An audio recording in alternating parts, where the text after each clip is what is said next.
ว่า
ขอนอบน้อม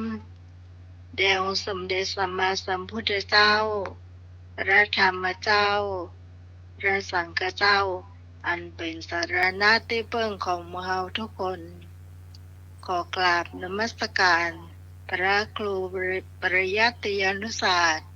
ที่ปรึกษาเจ้าคณะอำเภอเมืองเชียงใหม่เจ้ากล่าวไว้สาพระครูสมุวิศวะวรกิจโจผู้อำนวยการสถานีคลื่น104.50 เมกะเฮิรตซ์เจ้าอาวาสวัดฝ่ายหินเจ้ากล่าวไว้สาพระอาจารย์สมัครพระครูบาดีการนะเจ้าอาจารย์สมัครยานสีโลเจริญพรนะไม้สวัสดีให้หน่วยสว่างเมฆเนอะ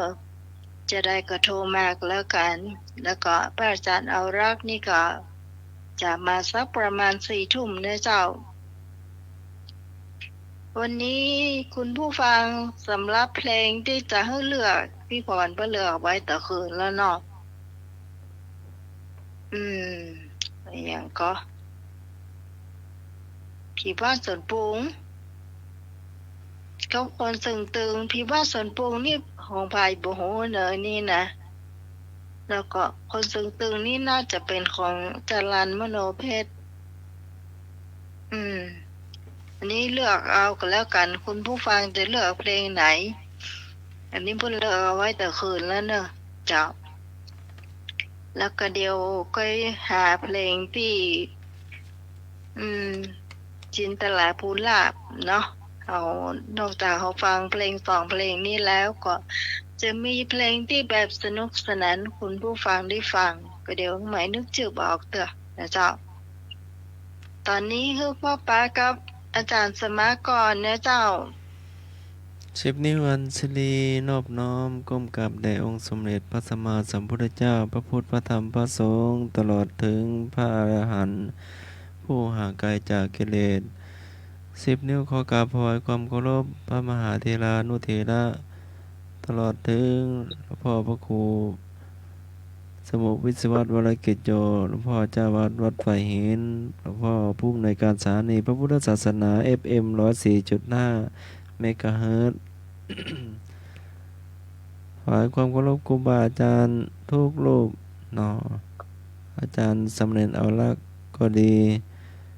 เจริญพรโยมพิสมัยหัวหน้าธรรมะคลายเครียดเน้อเจ้านมัสการเจ้าเจ้าลุงหนุ่ยตัวเน้อไงก็โทรมาเนาะ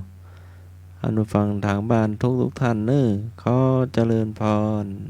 เจ้าคุณผู้ฟังทุกท่านที่ฟังอยู่เนาะก็โทรเข้ามาเลือกเพลงกันแล้วกัน วันนี้เป็นวันอาทิตย์ที่เท่าไหร่เนี่ย28เนาะเป็นวันสำคัญเป็นวันคล้ายวันประสูติเนาะของเจ้าอยู่หัวเฮาตัวนะเจ้าสำคัญ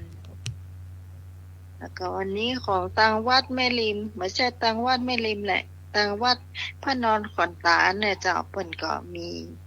การแห่พัดยศกันตัวนะเจ้าเนาะคนก็ท่าจะหลายของครูบาขาวชื่อแต่เพิ่นชื่อหยังก็บ่ฮู้เหมือนกันนะเจ้าคุณผู้ฟังสามารถโทรเข้ามาได้นะเจ้า0538104006เจ้า810406แล้วก็226058เจ้า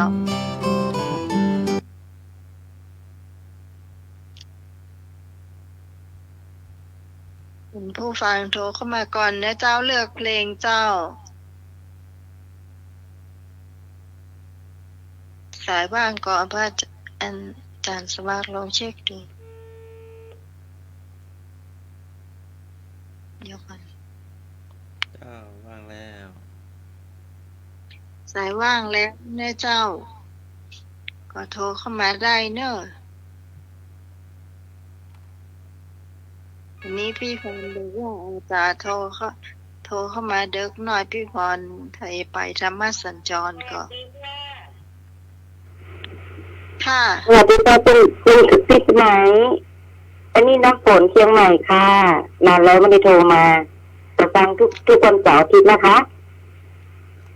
น้ำฝนถ้าจำได้ไหมคะที่น่าจะ2 ปีไหมอ่ะที่อะไรทายเพลงกันนะคะอยู่ดอยสะเก็ดไหมไม่ใช่ค่ะอยู่ในตัวเมืองเชียงใหม่นี่นะคะโอ้นานมากอ่ะนมัสการหลวงพ่อด้วยนะคะค่ะก็ต้องขอบคุณมากๆแล้วฝนเลือกเพลงอะไรคะไม่เป็นไรค่ะเพลงไหนก็ได้ตามคือฟังทุกเพลงได้ทุกเพลงนะคะหนูมาโทรแบบโทรหาบ่ได้หมายถึงว่าแบบนานแล้วไม่ได้โทรอะไรประมาณนี้ค่ะอ๋อค่ะขอบคุณนะคะท่านสมัครต้นอย่างก็ทำมาก็บางครั้งก็ไม่รู้บางครั้งก็รู้นี่ก็แบบดังหมดพอดีโทรศัพท์ก็เลยไม่ได้โทรไปค่ะค่ะขอบคุณนะคะไม่เป็นไรค่ะสวัสดีนะคะสวัสดีค่ะค่ะสวัสดีค่ะเอาละเจ้าแฟนรายการเก่า2 ปีโอ้โหจำมาได้เนาะ2 ปีก่อนโทรเข้ามาได้เลยนะเจ้าพี่กรณ์ก็โทรเข้ามาได้เลยแม่นวลก็โทรมาได้นะเจ้าไอ้นึกเจ้าจ้าพี่กรณ์จ้าเรื่องผีบ้าสวนปุงผีบ้าไอ้นึกเมื่อเช้าพี่กรณ์ไปว่าพี่กรณ์ก็ไม่เห็นเนอะโทรเข้ามาทายเพลงมีคนต้องขวัญเนอะให้รู้ว่าอย่างก็โทรเข้ามาเด้อนึกเด้อผีบ้าสวนปุงก็เป็นอย่างก็พี่กรณ์ตึงอย่างเงี้ยคนตึงอย่าพี่พรอ่ะเจ้าจ๋าพี่กรณ์เลือกผีบ้าสวนปุงน้องน้ำฝนนั่นเลือกผีบ้าสวนปุงก็ได้นะจ๊ะ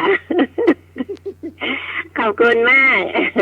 อุตส่าห์โทรเข้ามาเนาะเป็นแฟนรายการตั้ง2 ปีที่แล้วละขอบคุณจ้ะนมัสการพระครูใบดีกาสมัครยานาศิโลค่ะพรพี่กรณ์สวัสดีน้องใหม่จ้า ทำไมทำไมวันนี้เรียกพี่ก่อน ฮะอาจารย์สมังอยากให้แม่เป็นสาวมาไอ้พงษ์สวัสดีไอ้พงษ์ไตเนอร์สวัสดีน้องพรแม่บุญหายไปเลยเข้าโทรขอเพลงโทรเลือกเพลงมั่งก็ได้นะคะแม่บุญแม่นวลนะจ๊ะสวัสดีแม่นวลจ้ะไอเอกพะเยานะจ๊ะสวัสดีธรรมะไกลเคลียร์ทุกท่านเนี่ยพี่กรณ์เนี่ยกรกมลจ้า สงสัยจะให้พี่ก่อนเป็นสาว ขอบคุณนะคะ อาจารย์สมาร์ท เจริญพร พี่จะเรียกแม่ก่อนแม่ก่อนวันนี้เรียกพี่ก่อนเนี่ย ก็เป็นแม่ก็เป็นสาวอยู่ 66อ่ะอายุเท่าไหร่เท่าแม่ของนั่นหรือเปล่าอาจารย์สมังหรือเปล่า เจ้าประมาณน่ะ60 70ใกล้ๆ70 สวัสดีเจ้าน มัสการครับผมแฟนพันธ์แท้ครับ เจ้าอ้ายจะเลือกเพลงหยัง เพลงที่เพราะที่สุดคือผีบ้าสวนปรุงครับ ของนัทกิติสารครับน้อครับนมัสการครับ อ๋อหูตัวนี่ผีว่าสุดปุ๊บกิตติสารนี่เหรอเฮาอยู่หมูหูเลยพี่พรบอกว่าผีบ้าสวนปรุงเฮาก็ว่าไปตัวเองเนาะ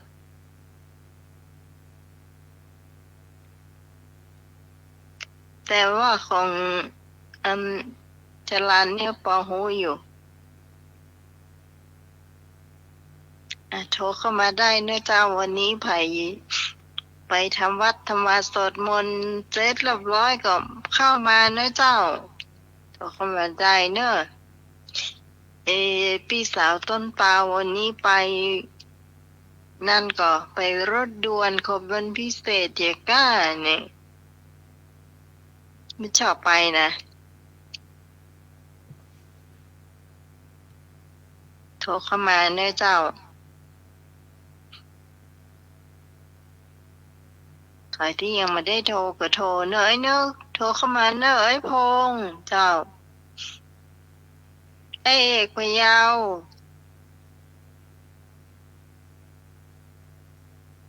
โทรเข้ามาเนอะ053-226-058เจ้า053-810-406เจ้ามี2หมายเลขด้วยกันนะเจ้าพี่จะโทรเข้ามาได้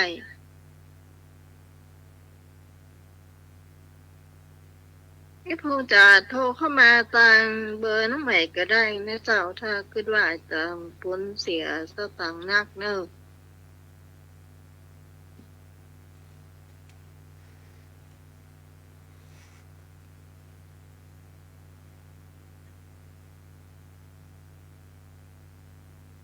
แล้วก็ตั้งปุ้นแล้วเจ้าดอไม่ออนกะไอ้บุญส่งเจ้า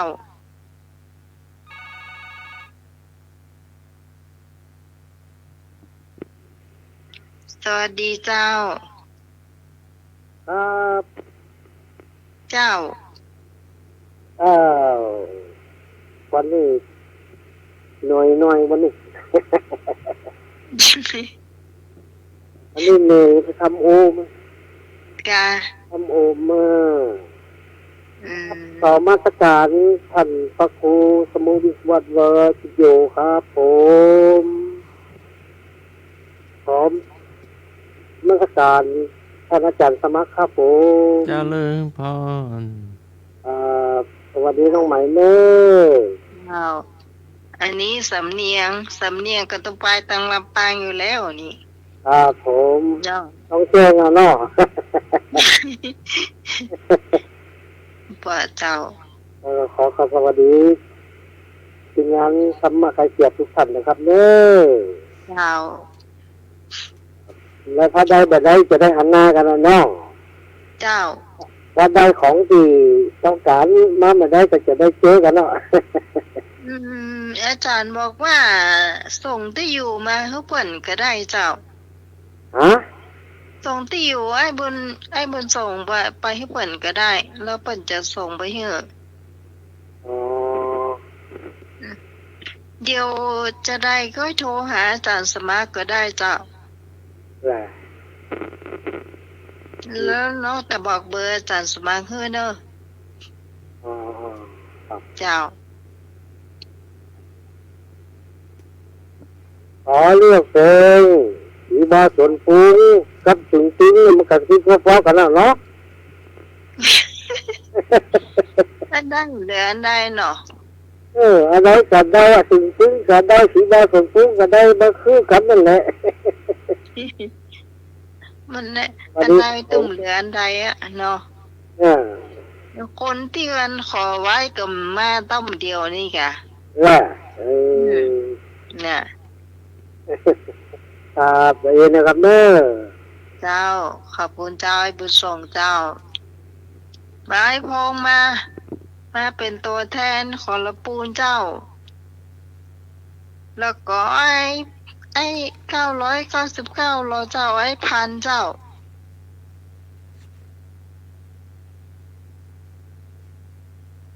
โทรเข้ามาเนอะไปเลือกเพลงด้วยกันเจ้า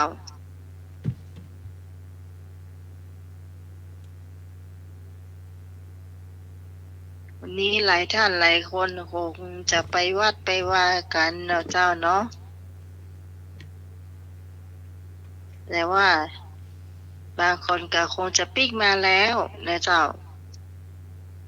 เหมือนนายบุญทรงวันนี้เพิ่นบอกว่าเหนื่อยมาก อันนี้น่าจะทำโอเนาะทำโอก็ได้สตังค์นักเนาะ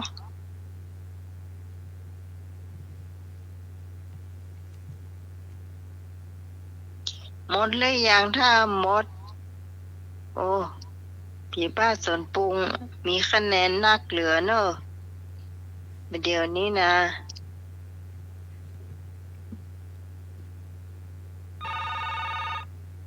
เอามาอยู่เจ้า มาอยู่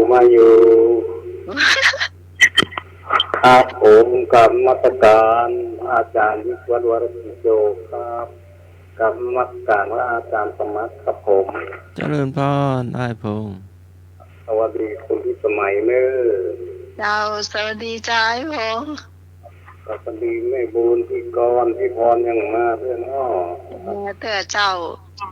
ไม่ถูกคิดโดยให้ลุยไปได้ให้ลุยฟังอยู่สดสวัสดีนะครับของเพลงนี้ผมเลือกที่สองนะครับว่ามันเหมาะกับคนขอในเนื้อของเพลงนี้นะใครขออันใดก็คือเอาหนึ่งครับผมวันนี้ครั เจ้า บ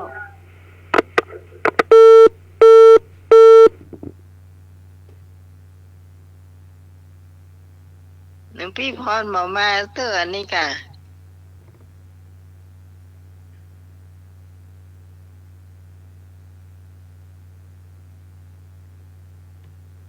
ไอ้นึกอยู่ข้างกับแปลงวัดมาหรือยัง มาขัดใจโทรมาเนยนึกเด้อ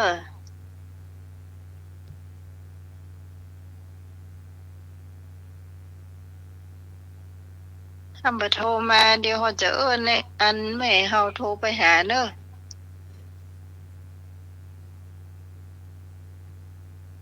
วันนี้บ่หันเปิดไฟดอกต้องบ่เดียว ถ้าบ่ลูกเสียมหู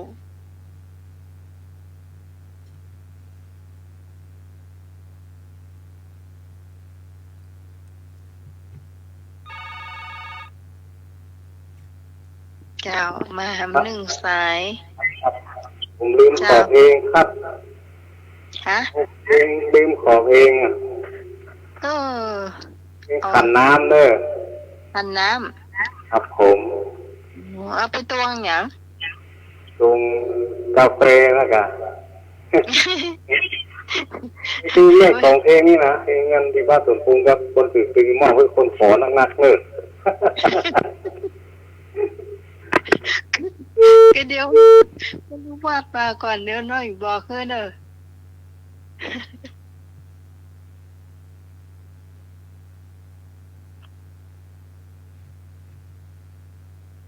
เจ้าขันน้ำนี่น่าจะเป็นชัยชนะบุญญาโชตเนาะเมื่อเดียวนี่ก็ไปก็นั่งนึกเพลงของจินตลาภลาภนึกจะได้ก็นึกบอกเมื่อเดียวนี่เจ้าสวัสดีเจ้า เจ้าหวัดดีเจ้า โอ้เดี๋ยวก่อนอันนี้ผ่ายนี้เดี๋ยวก่อนเดี๋ยวสักหน่อยเหรอ ฮะว่าได พี่ตัง เจ้า สิดูโทรศัพท์เดี๋ยวนี้ โทรศัพท์กับประเด็นเนี่ย ก็น่ากัน เดี๋ยวอีกเกเหรอ ถ้ามาไข้หัวจะบอกหูนะหมู่ห้องนั้นมันเป็นผาบี้กันหมดหันเอาหัวน่าจะบอกหูนะ ใหม่เลยคนมาขอว่าหีบ้าส่วนปรุงกับคนสึกตึง พอไปวัดมาตับเดียวนี่ค่ะ หีบ้าส่วนปรุงนี่มันประเสริฐค่ะในฉันใจกลางห้องอ่ะ แค่นอ หายว่านักกิตติสารล้ำไปลูก ใช่แม่นละประเสริฐคาในฉันได้แม่นละ ประเสริฐค่ะในฉันไปอ่ะ เจ้า หีบ้าส่วนปรุงอ่ะ ร้านนั้นเนาะสึงตึงนั่นแล้วคนสึงตึงจะร้านมันเราเพศกันเม่นเนาะต้องบอกว่าฮอกว่าเป็นเนาะ ตัวไอ้เกิดมาเป็นคนญาติไร้นะเคยหักไผเลยในจาดนี้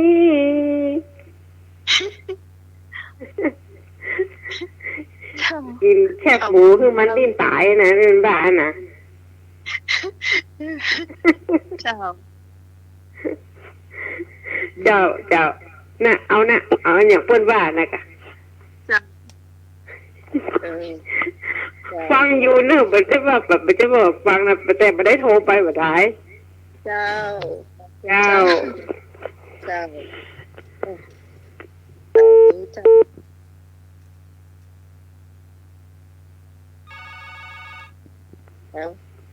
ไปจมพ้นเสร็จละตืดมาตั้งสายเฮาไปซ้อนจมพ้นเห็นแล้วสวัสดีเจ้า สวัสดีเจ้าคนงาม นั่นล่ะมาถึงยอแล้วนี้ เอาพี่บ้านส่วนปรุงนะ โดยพี่ตองเบิ่มคนแล้วค่ะ ไปสาท่านอาจารย์สมาเจ้า เจริญพร ไปสวัสดีให้กงเสียงเราเจ้าพี่พรมาจะนอนให้ไปวัดอ่ะ เจ้ายังมาเต๋อ คุณเจ้าดีพี่กรกำมลคนเก่งเจ้าแล้วก็คนสวยเสียงหวานหน้าไม้ตัวนี้เจ้าเอาบุญมาฝากแล้วเนอะไปดอยสะเก็ดนะฮะเอาบุญมาฝากแล้วเจ้าขอบคุณเจ้าเตียวบุญมาฝากสาธุเจ้า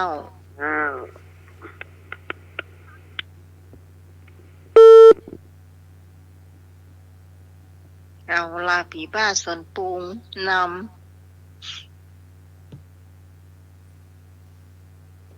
เป็นที่เมนจะทิ้งห่างกันเนาะเจ้าสวัสดีเจ้ามัสการเจ้าโยมนมัสการค่ะแล้วใครเนี่ยโยมพิสมัยเหรอค่ะโอ้เสียงแก่เนาะ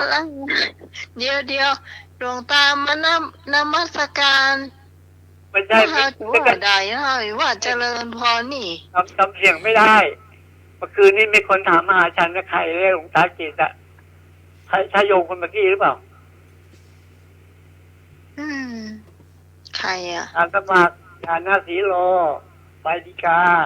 มา ครั ตะ บ ไคร้ ผม ครับ นมัสการหลวงตาครับผม อ๋อเมื่อคืนเนี่ยอาจารย์มาก็ถามหาผมไม่ใช่เหรอ ครับผม เมื่อคืนเนี่ยก็ฟังอยู่อ่ะ อากาศไม่ค่อยดีอ่ะ หลวงตาฝนตกหรือเปล่าหลวงตา อะไรนะ ฝนตกหรือเปล่า เชียงดาวอ่ะ ทำไมนะ ฝนตกไหม ไม่ตกไม่ตก วันนี้ดีเมื่อวานนี้มีมั้งที่เมื่อคืนก็นอนฟังอยู่ อ๋อ ไม่ค่อยชัดแต่ว่าฟังเสียงอ่ะมีคนถามว่าหลวงตาจิตไปไหน แล้วก็ยัดมาก็ถามเมื่อคืนเนี้ย ค่ะ นอนฟังอยู่กับทุกการละเพราะว่ามันมีฝนก็เลยไม่กล้าโทร อ๋อค่ะ อาจารย์นั้นไปไหนล่ะ ยังไม่มา เอานะ จะเข้าตอน4 ทุ่ม ตรง ค่ะ นั้นนะตรงนั้นนุยไปไหน กำนันหนุ่ยก็ลาค่ะ ลา ลาป้าก็เดี๋ยวงานไม่มีนะ เอาไว้สานะ โรงแรมขายโรงแรมเหมือนพี่กรณ์ว่านั่นแหละ เงินท็อป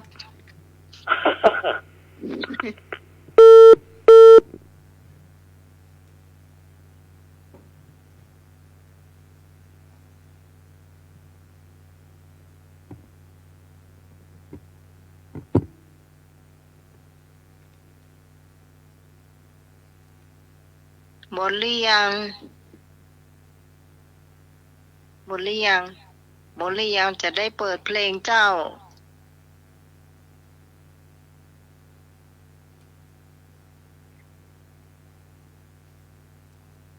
จะว่าหมดกับหมดนะเนี่ย เหลือแม่มนแต่คืนมาเนอะวันนี้แม่มนมาไปทางใดมโหเนอะ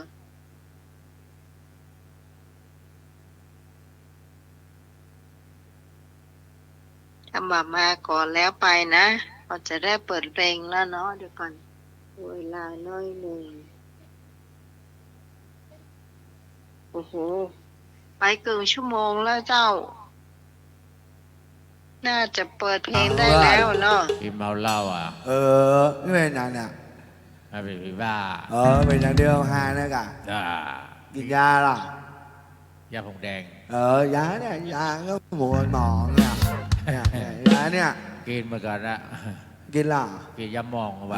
กินยาหมองเนี่ยกินยาบุ้ม ไอ้ยาหมองผมอ่ะ น้ำมุ้มหมอง ไม่ได้กินเนี่ย น้องหมองยาหมองกินอ่ะ หมอ อ๋อไอ้นี่ไม่ได้กินยาเลยเนาะเนี่ยมุ้มหมอง1 2 3 5เนี่ย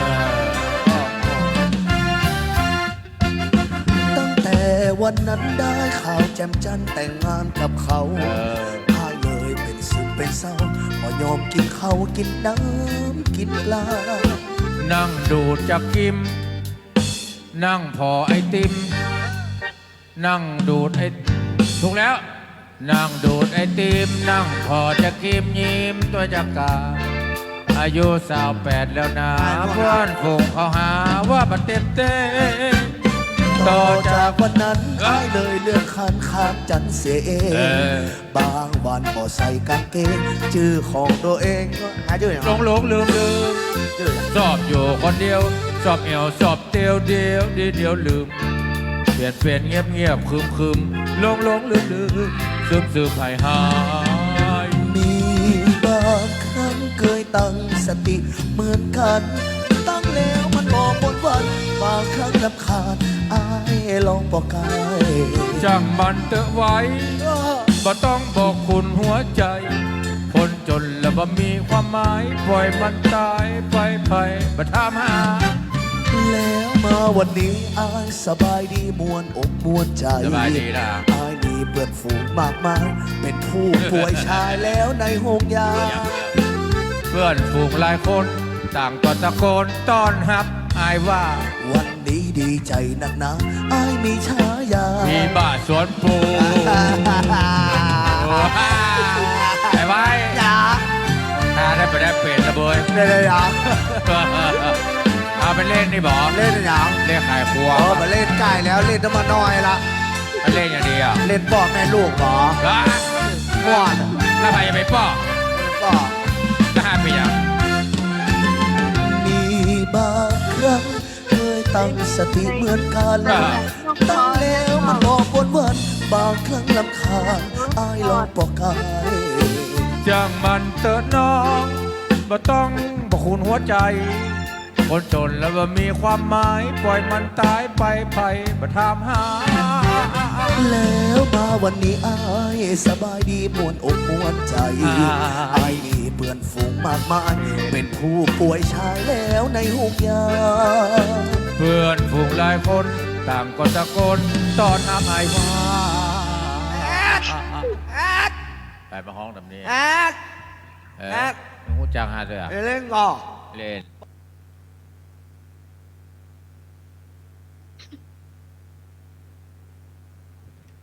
พี่บ้านสวนปรุง ยาว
เนี่ย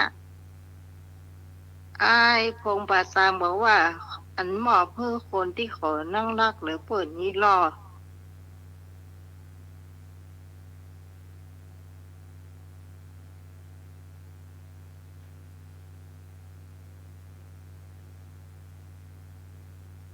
เพลงที่ให้คงขอนะเจ้าขันน้ำนะเจ้าของชัยชนะบุญจะโชดเนอะภาษานั้น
จบไปแล้วเจ้าเพลงได้พงขอมา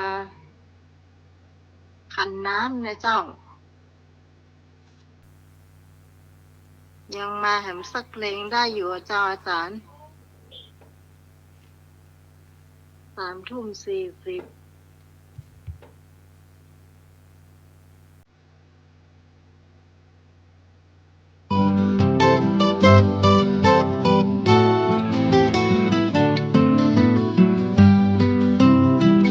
ลืมอายแล้วกา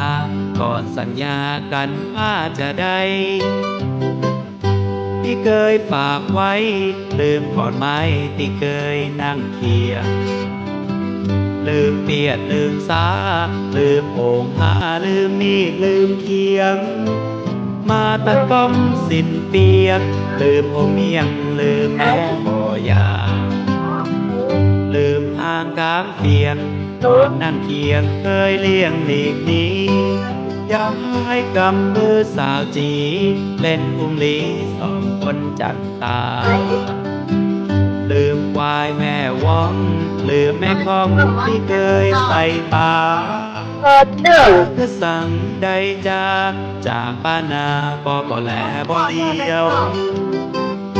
ไปอยู่กับใครที่ไหนตั้งใดกันเล่าขึ้นเติงหาเจ้าสุดโศกเศร้าอายเฝ้าแลเลี้ยวอยากจะได้บ่มีไผสักเสื้อสักเดียวจำนักพักเอาแห้งเหี่ยวอยู่คนเดียวเป็นดีใครตายลืมอายแล้วกาน้องจันตาใยว่าใจดำชาตินี้เป็นเวรเป็นกรรมรวยมาซ้ำตัวอายบ่ไหวขึ้นทอดวันนั้นอายลืมขนมจันคำพ่อเกือบตายเตียวซ้อหาอีนายจนน้ำลายพอเป็นตังเป็นเหนียว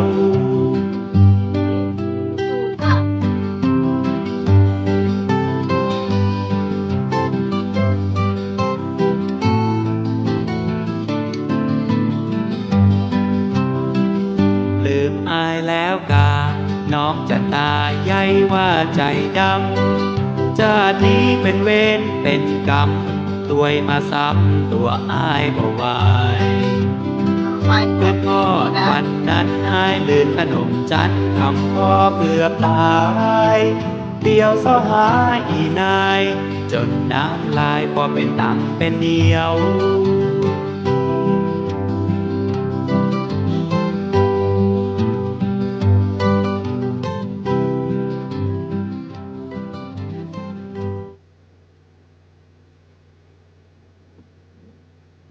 ลืมอ้ายอากาจรัญมโนเพชร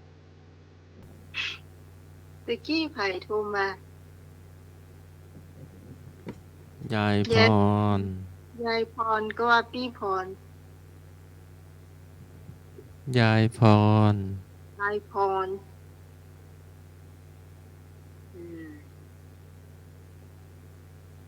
ช้าไปหน่อยยายพรช่วงของเพลงมดละกะเนาะเดี๋ยวก่อน44ได้กี่เพลงแล้วเนี่ย3-4 เพลง4 เพลงแล้วค่ะ5 เพลงแล้วค่ะเอาฟังไปให้เลินเจ้ามันดีเหมือนกัน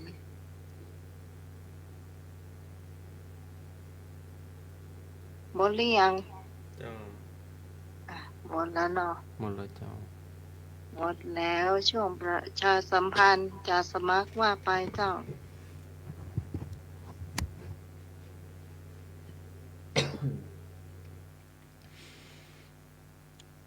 กำหนดการคณะสงฆ์จังหวัดเชียงใหม่จัดพิธีต้อนรับ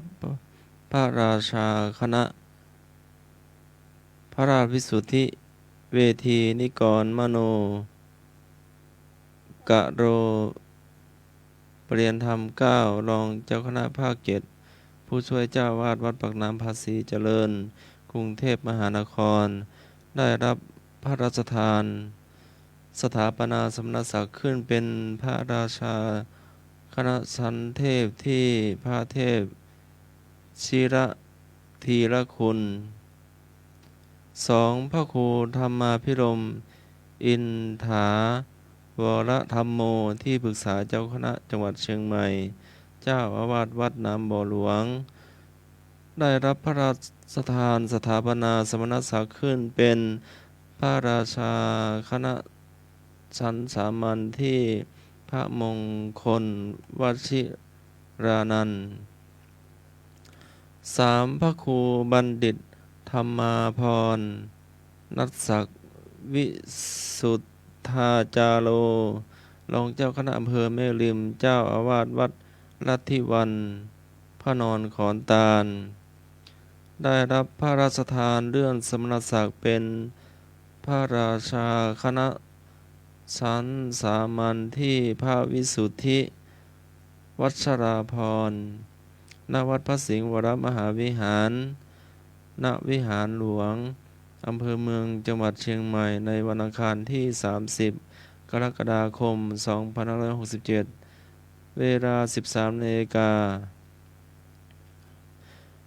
เวลา 12 นาฬิกา คณะสงฆ์คณะศรัทธาพร้อมเพรียงกัน ณ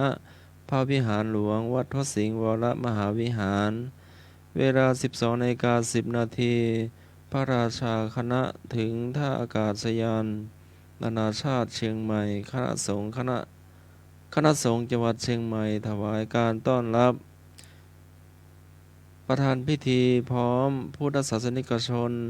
ถวายการต้อนรับและอาราธนาเข้าเมือง เวลา 12 นาฬิกา 10 นาที เคลื่อนขบวนอัญเชิญสัญญบัตรพัดยศจากท่าอากาศนานาชาติเชียงใหม่ เวลา 12 นาฬิกา 20 นาที พระราชาคณะถึงอนุสาวรีย์สามกษัตริย์ ตั้งขบวนเคลื่อนขบวนพระบรมราชโองการพัดยศพระเทพวชิระธีรคุณ พระมงคลวชิรานันท์ พระวิสุทธิวัชราภรณ์ ถึงวัดพระสิงห์วรมหาวิหาร พระเถรานุเถระพระภิกษุสามเณรอุบาสกอุบาสิกาศรัทธาสาธุชนตั้งแถวต้อนรับ เข้านมัสการพระสุทธิพระพุทธสิหิงค์ณวิหารลายคำวัดพระสิงห์วรมหาวิหาร อัญเชิญสัญญบัตรพัดยศและปฏิสถานภายในพระวิหารหลวง วัดพระสิงห์วรมหาวิหาร จุดธูปเทียนบูชาพระรัตนตรัย พระราชาคณะถวายเครื่องสักการะพระมหาเถระผู้ว่าราชการจังหวัดเชียงใหม่ อ่านพระบรมราชโองการเลื่อนสมณศักดิ์ พระสงฆ์ทรงสมณศักดิ์9 รูปเจริญชัยมงคลคาถา พระเทพมังคลาจารย์เจ้าคณะจังหวัดเชียงใหม่กล่าวแสดงมุทิตาจิต ชื่นชมยินดี ประธานพิธีฝ่ายสงฆ์กล่าวสมโภชนิยกถา พระเทพวชิระธีรคุณ กล่าวขอบคุณอนุโมทนา ผู้ว่าราชการจังหวัดเชียงใหม่ในนามเจ้านายฝ่ายเหนือ ข้าราชการพุทธศาสนิกชน กล่าวถวายมุทิตาสักการะ ถวายตจุปไตยไทยธรรมแด่พระเถระทั้งนั้นอนุโมทนาเจ้าคณะพระสังฆาธิการ พระภิกษุสงฆ์องค์สามเณรถวายมุทิตาสักการะ หน่วยงานองค์กรศิษยานุศิษย์ประชาชน ถวายมุทิตาสักการะอันเป็นเสร็จพิธีเนาะก็ไปร่วมมุทิตาแสดงความยินดีกับพระมหาเถระเนาะที่ท่านได้มีคุณอุปการเนาะได้เลื่อนเจ้า ในวันอังคารที่ 30 กรกฎาคม 2567 เนาะตั้งแต่เวลา 13 นาฬิกาเป็นต้นไป ณ พระวิหารหลวง วัดพระสิงห์วรมหาวิหารเนาะเจ้า วันอังคารก่อนกะ เจ้า รุ่งนี้ก็วันจันทร์เนาะ อืมพรุ่งนี้วันหยุด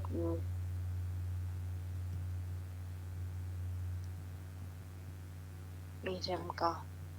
นี่ครับการ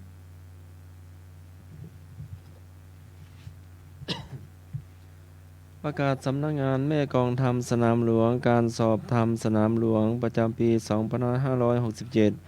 สำนักงานแม่กองทำสนามหลวงโดยความเห็นชอบของมหาเถรสมาคมกำหนดให้นักเรียนนักธรรมเข้าสอบวัดความรู้การศึกษาพระปริยัติธรรมตามหลักสูตรของคณะสงฆ์พร้อมกันทั่วราชอาณาจักรในวันและเวลานักธรรมชั้นตรี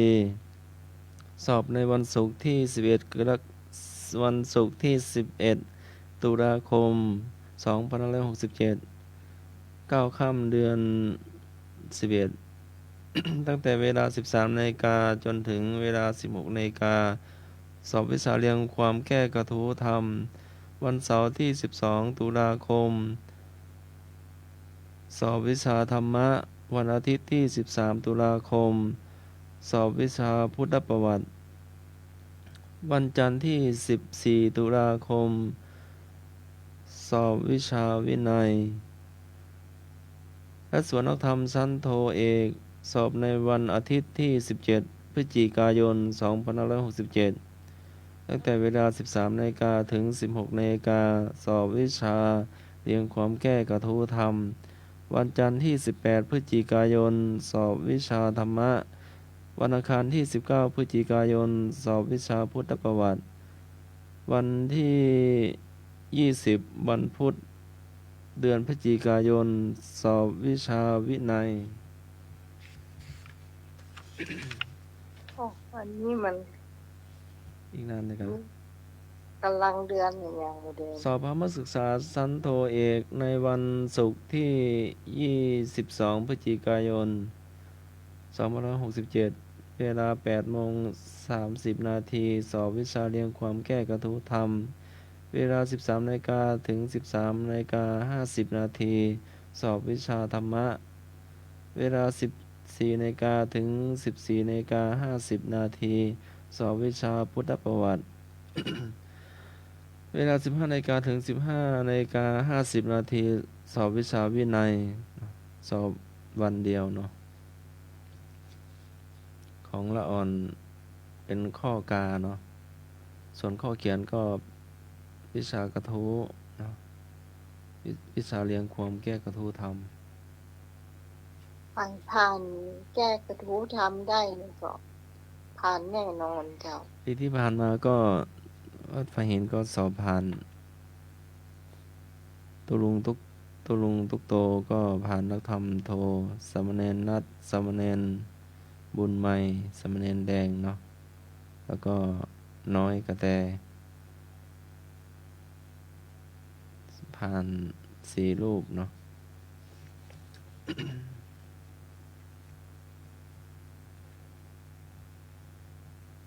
จ้ะช่วงต่อไปเป็นธรรมะเนาะ เจ้า บอกก็ว่าเน้นลักส่งสัญญาณมาหรือยัง ยังเลย เนาะรอเพิ่งส่งสัญญาณมากันเนาะอ๋อมันยังมาถึงอัน4 ทุ่มจะลงเจ้า เดี๋ยวถามธรรมะข้อแรกอันนี้ทำไมถามคนก็แล้วกัน อันนี้เบญจศีลเบญจธรรมนะเจ้า จะถามง่ายๆว่ากามสังวรคู่กับเบญจศีลข้อไหนเจ้ามามีช้อยให้เลือกเนอะเพราะว่ามันจะจับคู่กันอยู่แล้วเนาะกามสังวรคู่กับเบญจศีลข้อไหน ง่ายๆนะเจ้า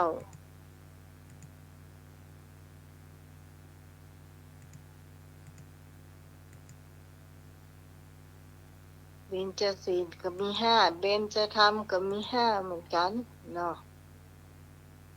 ถ้าไปจับคู่จ้างก็ตอบได้เลย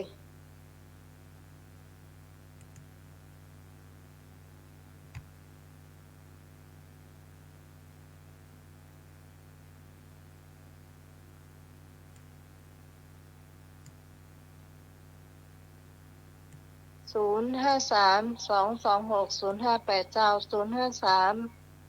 053-810-406 เจ้า ถ้าไผ่ฟังบ่อยๆก็จะตอบได้นะเจ้า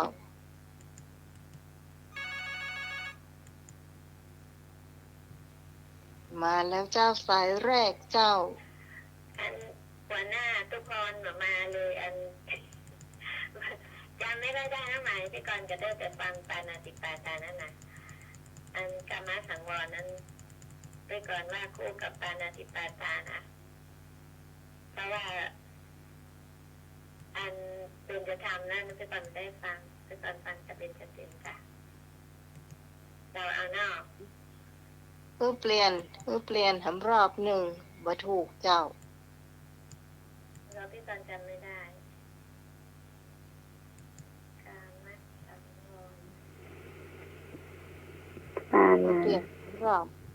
ปานาสังวรเดี๋ยวอันนั้นเอาเป็นคำที่สองกันเลยกันไม่รู้ไปก่อนจำไม่ได้นะปานาติปาตาวิรามณีเนาะอาทินาเอาคู่นั่นเงี้ยเลยกันคู่ที่สองไปก่อนจำไม่ได้เบนจะสินไปก่อนเบนจะทำไปก่อนไม่รู้จ้ะก่อนไม่ได้ฟัง มันเป็นสัมมาอาชีวะนะ สัมมาอาชีวะ คู่ที่สองนะ จ้ะ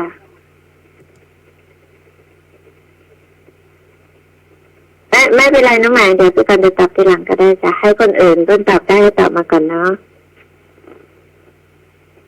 จ้ะ ให้เจ้าสมัครก่อนก็ได้ค่ะเจ้าสมัครเป็นผู้นำสักทีปะ อภัมมจริยาเวรมณีสิกขาปะทังสมาธิยามิ ศีลข้อ 3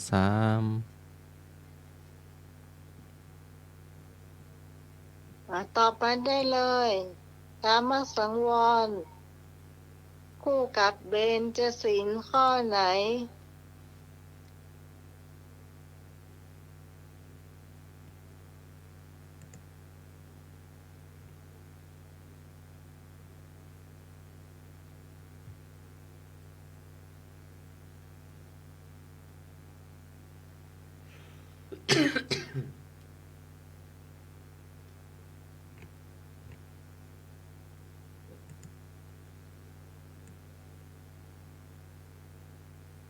พี่กรณ์ตอบมาเร็ว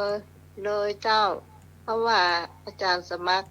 ว่าเป็นภาษาบาลีไปแล้ว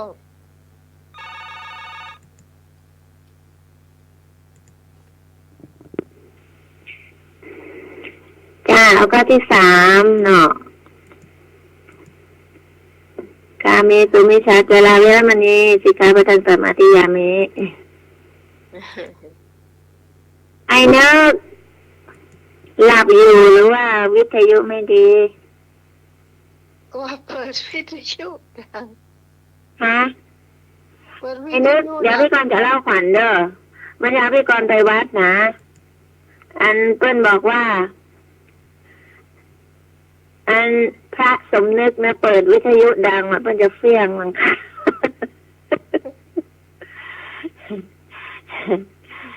ไอ้นึกถ้ามันมาแจ้โทรก็มาเนอะ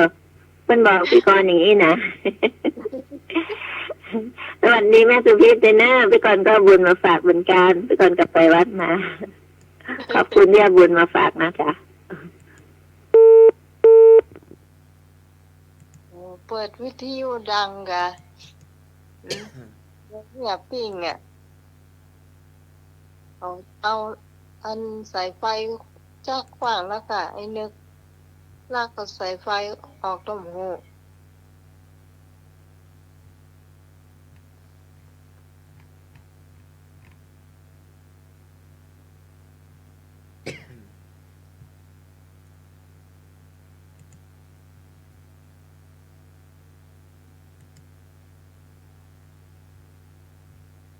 ใครจะตัวพี่กรณ์พ่องเจ้า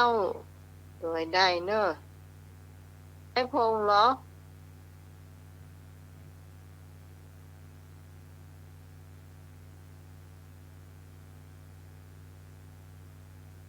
พงกับตัวเด้อเนอะเดี๋ยวไปเดี๋ยวไปเนอะ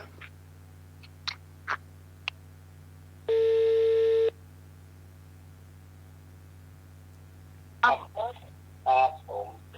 เจ้า เอติกรนั่นเนาะ โดยพี่กอง ครับมัน พี่พงน่าจะแปลได้เป็นภาษาไทยว่าพี่พงแปลได้ก็เจ้า จะได้ครับดูกันนะว่าวันนี้ใครตอบก็เป็นคู่กันไปให้กันเนาะ เจ้า ครับผม บุตรกาโทรมาของน้องเบอร์นี้สายเย็นเนาะน้องก็จะชุมสายเบอร์นี้เฮ้อเนาะพี่พงโทรมาเบอร์นี้เจ้า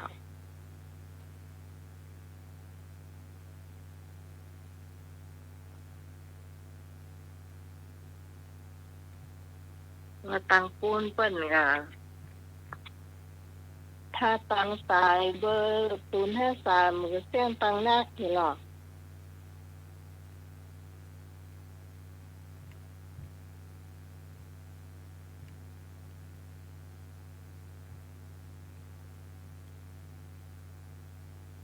มีแถมก่อที่จะตอบเจ้าแม่สุพิตกับตัวได้เนอะ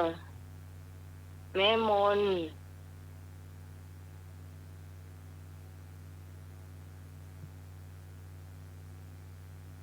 ที่ชอบเพลงทั้งหลายนี่ค่ะจะรับไปหมดแล้วค่ะ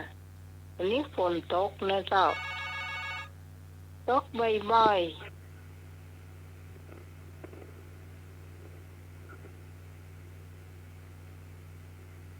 เจ้า ตัวปีกรนั่นน่ะ ตัวพิการเนาะ ตัวเต่าเขาเต่าซะก่อนนะ เจ้าเอายาถ่านน้ำแดงไปเนาะแล้วเต่ากระหาเนาะ น่าจะเจ้าพูดบนลอยสเก็ตยังมาเต่า มันอาจารย์สมัครเป็นคนนำมาเต่ากา เพราะว่าเจ้า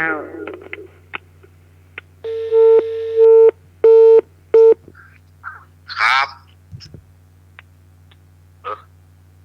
เจ้าบ่ต้องเดี๋ยวก่อนเดี๋ยวถ้าเฉลยนี่ก็เดี๋ยวจะเฮ้ออู้เนาะ ครับ มีคุณผู้ฟังท่านไหนจะตอบแถมปัญหาข้อแรกอันนี้ตีบทคำถามการมาสังวรคู่กับเบญจศีลข้อไหน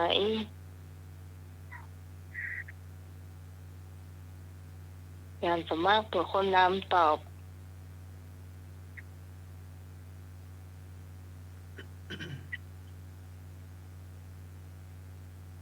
นี่ที่พรของเฮาก็ยังท่านบอกปีกมาเตื่อเจ้า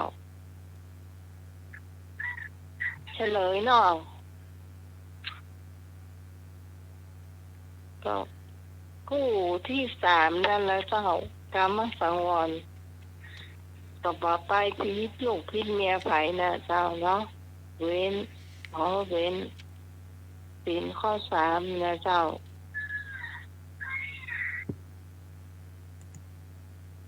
ที่การสมัครเป็นผู้นำตอบก็ถูกต้องนะเจ้าตอนนี้อาจารย์เอารักมาแล้ว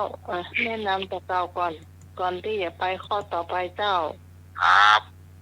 ขอกราบนอบน้อมอย่างคุณพระธิทารัยรัตนะผ่านแพ้วพระเจ้าเจ้า3ประการหมายมีพระพุทธพระธรรมพระสงฆ์อันเป็นสารณะที่เปิ่งของหมู่เฮาต่างหลายขอกราบไหว้สาบุญญาบารมีธรรมท่านอาจารย์ท่านพระครูสมุวิสุวัตวรกิจโจผู้อำนวยการสถานีวิทยุคลื่นพระพุทธศาสนาการศึกษาและวัฒนธรรม 104.50 ท่านเจ้าวาดวัดฝ่ายหินพร้อมไปด้วยพระสงฆ์องค์เนนทุกรูปทุกองค์ด้วยความเคารพครับผม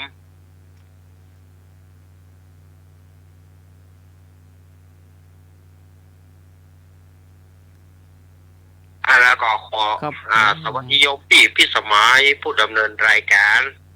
จามนมัสการเจ้า สวัสดีลุงหนุ่ยเนอะแล้วก็ขอเจริญปอนคณะสัตยาญาติโยมสถาสาธุชนคนดีเฮาวันนี้ก็มาล่าเนาะเพราะว่าวันนี้อาตมาภาพก็ได้จัดแตน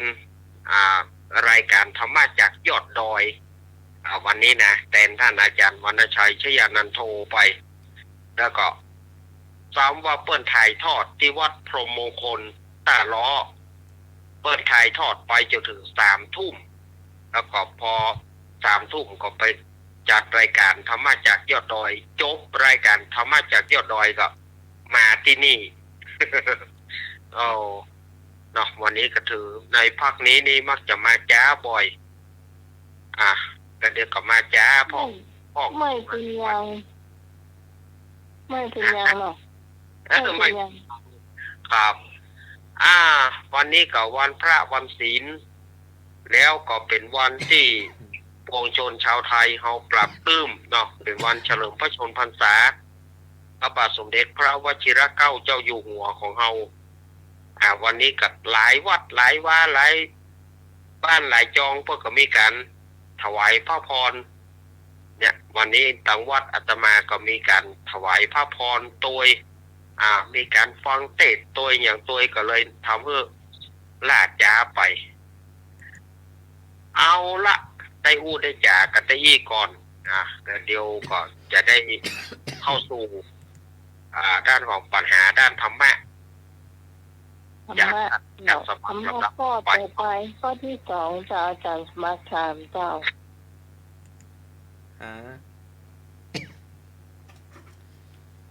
นั่นหมายถามข้อแรกก่อนแล้ว อภินหาปัจจเวกขะ1ความพิจารณาทุกๆวันว่าเรามีความแก่เป็นธรรมดาไม่ล่วงพ้นความแก่ไปได้2ว่าเรามีความเจ็บไข้เป็นธรรมดาไม่ล่วงพ้นความเจ็บไปได้3ว่าด้วยความเรามีความตายเป็นธรรมดาไม่ล่วงพ้นความตายไปได้4เราพิจารณาต้องพัดพรากจากของรักและของชอบใจทั้งสิ้น5เรามีกรรมเป็นของตัวทำดีจะได้ดีทำชั่วจะได้ชั่วถามว่า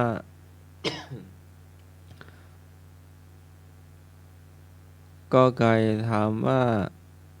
เราควรพิจารณา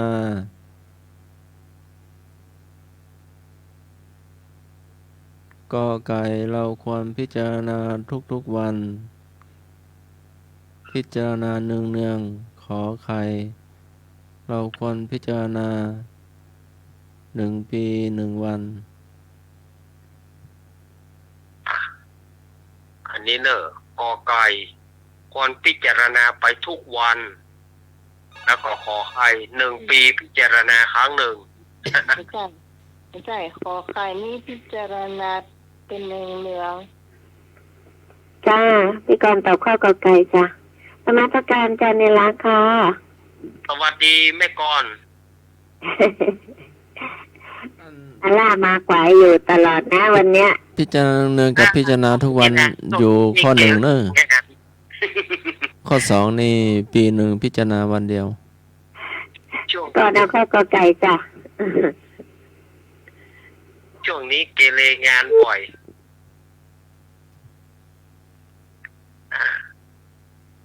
เอามีแถมข้อมาตอบกันเข้ามานอ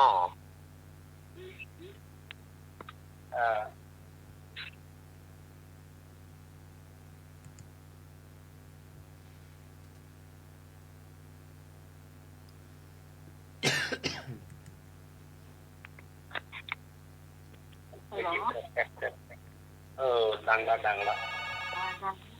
แล้วก็ไกลนะครับผมครับครับผม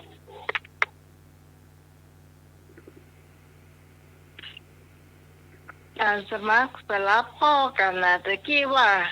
กอไก่พิจารณาวันเดียวขอไข่พิจารณาเป็นเนืองเอามารวมกันก็ได้เนาะเอามารวมกันพิจารณาเนืองๆกับพิจารณาทุกวันอยู่ด้วยกันเนาะข้อ1 ข้อ 2 นี่ปีหนึ่งพิจารณาวันเดียว เจ้ามีสายมาเนอะ เอา อ่ะเจ้า ข้องกอไก่ แม่มน เอาไปไก่ ฮะ สุพีดอ่ะ เอ้ย อ๋อ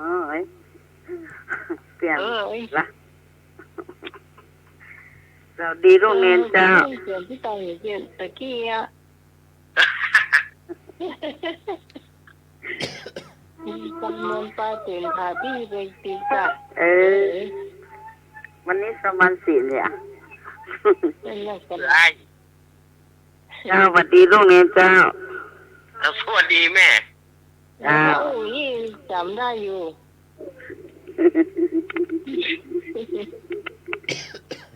นี่ไม่หมดจ้าจ้าอย่างนั้นไม่หมดพวกไม่หมดพูดถึงอย่างนั้นหรอ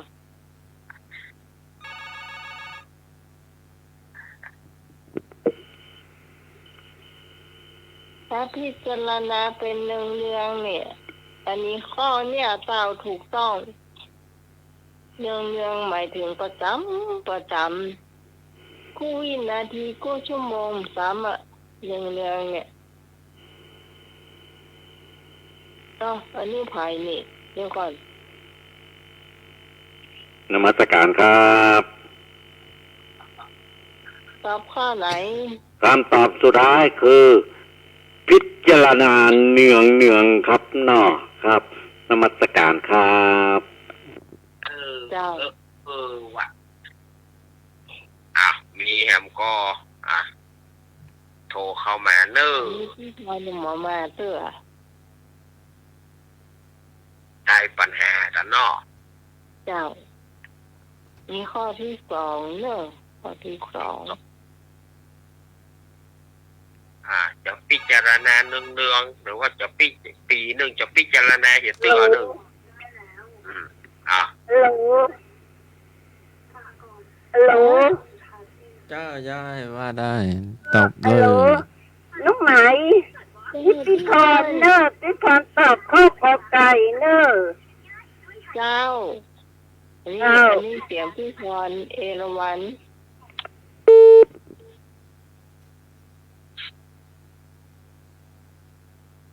นี่เสียงเพิ่นก็เป็นเอกลักษณ์ของเพิ่นนะเจ้า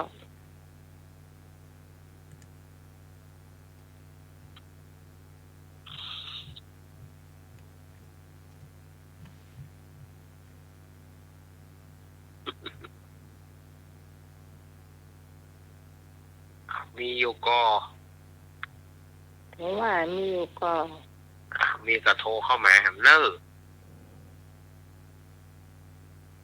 ตอบปัญหาตัวกัน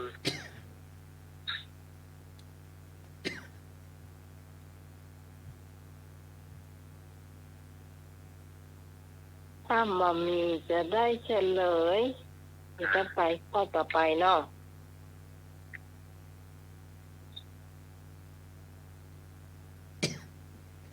เฉล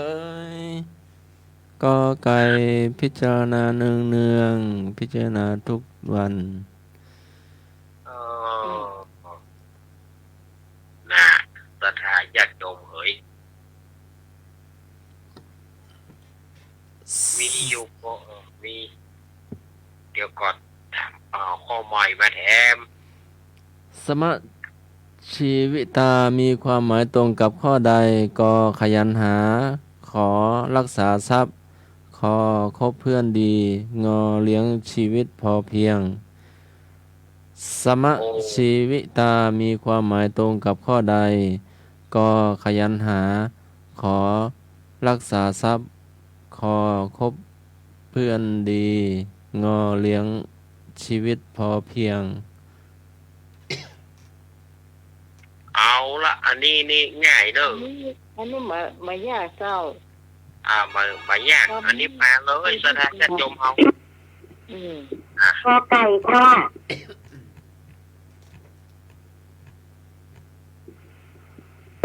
นี่วันนี้ผมตอบนี่ ไอ้แม่กรกะเด็กอะ ว่า เออ เสียงไม่ก่อนนะตะกี้นะ ไปโวยมาโวยนี่ เอาไปโวยมาโวย โวยมาโวยจะล่ำนะ อันนี้ตัวจริง อันนั้นตะกี้น้องน้ำฝนจ้ะน้องน้ำฝนที่อยู่ในเชียงใหม่มันก็ตอบข้อกระไก่เหมือนกันจ้ะ น้ำฝน อ๋อขอโทษเนอะไม่ก่อน นะวันนี้น้องใหม่กับตั๊กผิดหลายคนแล้วนะ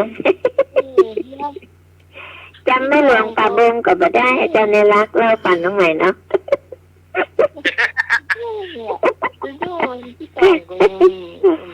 จ้าประการตอบข้อก็แข่เหมือนกันจ้าเดี๋ยวก่อนน้ำฝนนี่เดี๋ยวก่อนเดี๋ยวให้เล็กออกเนาะ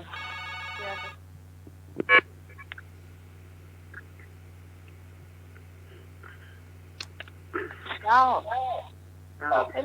ไก่ กบไก่ครับ ให้พงตอบ ครับอันโบตอบน้ำอันกบไก่ก้างไปหาน้ำฝนน้ำร้าน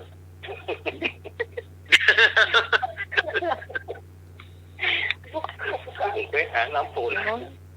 อยู่ดีว่าดีนะแล้วก็คนที่ย่านฟังอยู่หูเหลืองเนอะ เที่ยวหูจำเต่าแล้วหูมึงยานมึงกดขึ้นเลยเป็นอย่างเขาอยู่ทั้งบนเขาอยู่ทั้งล่างเขาไม่ยิ้มเขาอยู่ด้านบนนู่นมึงเกี่ยวกับอันนี้ที่อยู่เหรอ เป็นยางไม่เป็นยางนิดหน่อย เนาะมันขาดไปหน่อยเนาะ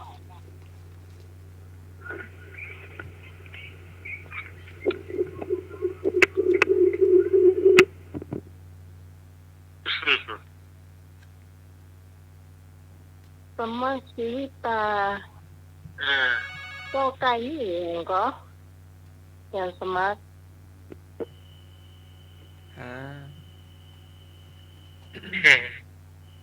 จะพี่อู้อย่างคนเส้นลับกะโอ้ย สมชีวิตามีความหมายตรงกับข้อใดสมชีวิตามีความหมายตรงกับข้อใดก่อเลี้ยงชีวิตพอเพียงขอรักษาทรัพย์ขอคบเพื่อนดีกอไก่ขยันเสาะหา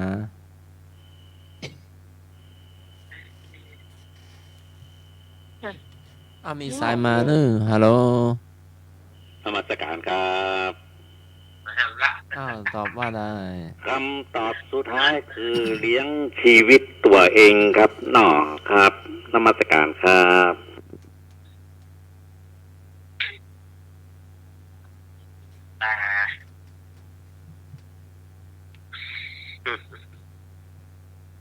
ก็งูตะกี้มาได้ก่อน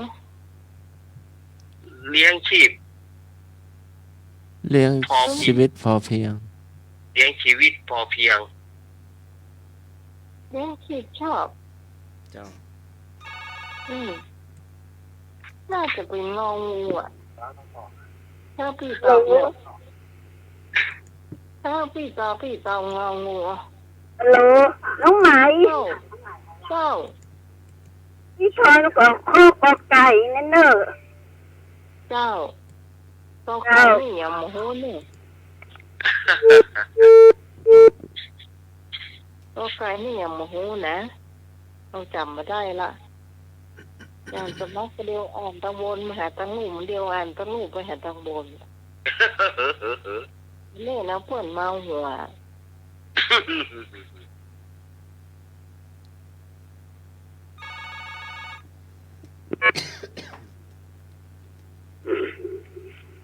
เจ้าแม่สาวข้ององู ด้วยกันเนาะ นั่นนะเลี้ยงชีวิตพอเพียง เจ้า แต่คำว่าชีวิตตาชีวิตเกิดชีวิตชอบเนี่ย จะมันผีที่เขาก็เต่าคนเดียว เจ้าพี่เต่าคนเดียวน้องปลาพี่เต่าก ล้วยตาลูกเอา พี่ป้าลูกโอ้ยาทานน้ำแดงมีเจ้า จ้า ย ยาถ่านน้ำแดงมี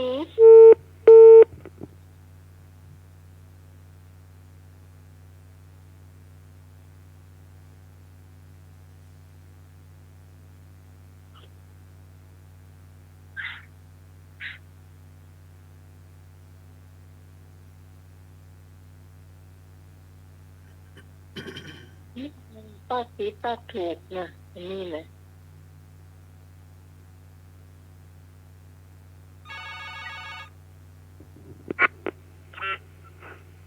เจ้าตอบไปโค้ดเนอะข้ององูเหมือนกันน่ะ ฮะ เอาข้ององูเหมือนกันน่ะ มั่วไปแล้วเปลี่ยวอี มารับนอนฟังไม่อยู่อ่ะโอ๊ยรับแล้วรับก็ว่ารับนะมันได้รับนะ เจ้า เจ้า เราก็ไปเจอกันนะเนาะ เจ้า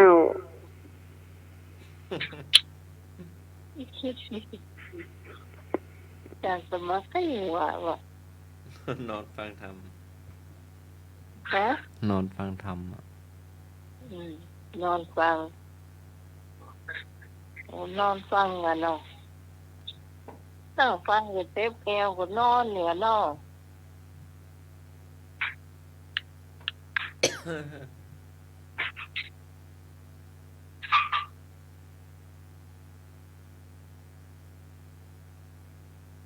มีถึงก็ที่มาตอบข้อนี้เจ้าตะกี้ถึงน้ำฝนพอจะนึกได้อยู่เจ้าจะเมินแล้วนะไม่ใช่2 ปีจะหาน่าจะเมินกว่านั้นแหละ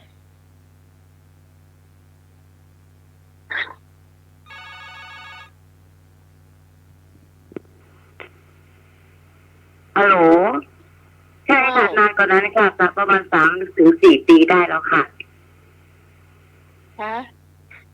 ประมาณ3 ถึง 4 ปีได้แล้วค่ะ น่า พี่น้องฝนเองค่ะ ประมาณถ้าประมาณ3-4 ปีก็น่าจะได้ก็จำได้อยู่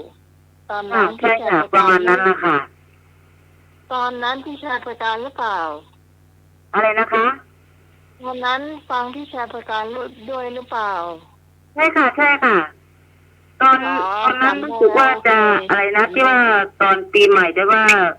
คุณพี่สมัยบอกว่าจะอะไรทำรายการถึงเช้าเลยอ่ะจำได้ไหมคะ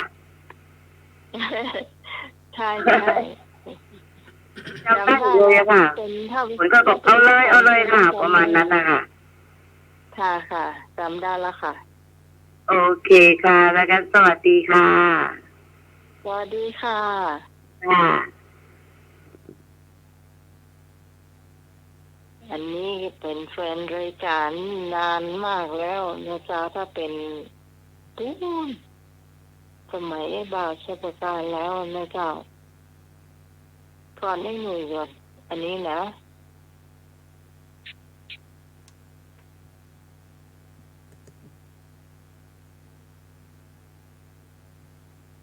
สมาชีวิตามีความหมายตรงกับข้อเลี้ยงชีวิตพอเพียงงองู ว้าวถูกต้ม ถูกต้มเลยบอก ถูกต้มเห็นไหม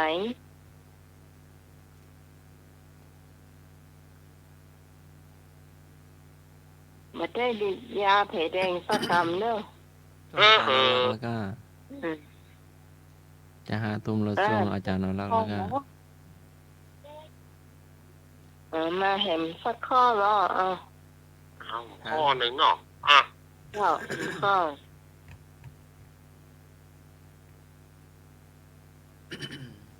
เจ้า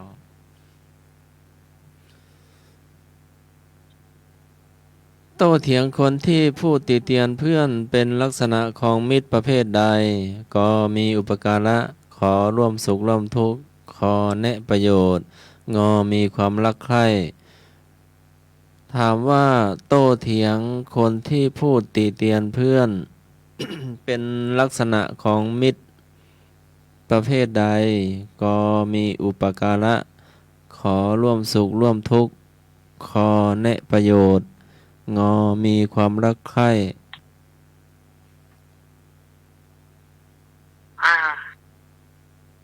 ข้อนี้น่าจะเป็นข้อควายนะเจ้า จ้าพี่กรณ์ตอบข้อขอไข่จ้ะ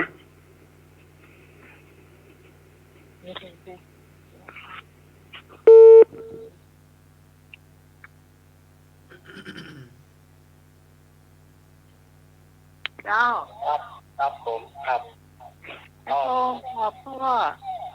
ข้อควายวัด ขอบควายเนาะ ครับผม และประโยชน์ต่อ ครับผม เจ้าทำไมจะเอาแน่ประโยชน์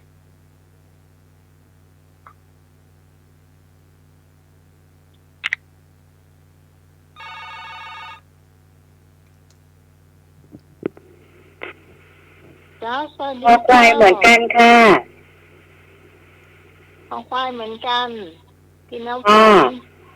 ว่า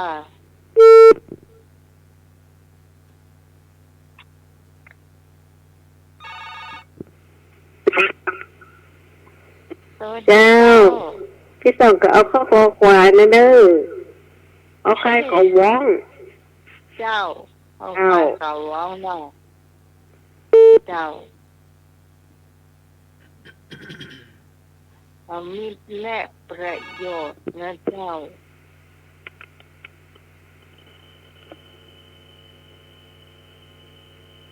เดี๋ยวก่อนอันนี้ไผ่นี่เดี๋ยวก่อนสวัสดีเจ้าน มัสการครับ เอาข้อใดเจ้า คำตอบสุดท้ายคือแน่ประโยชน์ครับเนาะแน่ประโยชน์ครับนมัสการครับ เจ้า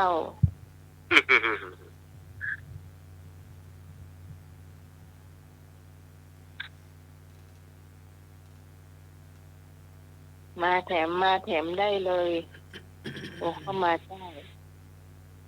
วันนี้เป็นวันพระวันศีลนะเจ้าคนที่ลูกวัดทุกวันมาแล้วก็โทรเข้ามาได้นะเจ้า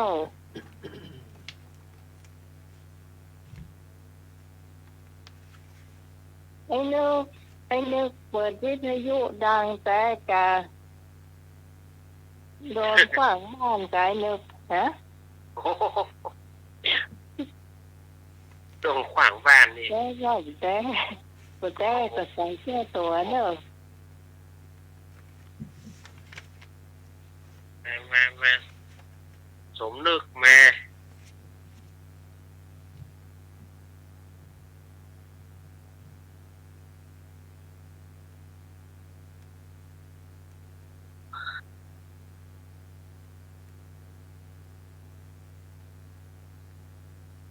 มีแถมก็ถ้าบันมีจะได้เฉลยเจ้า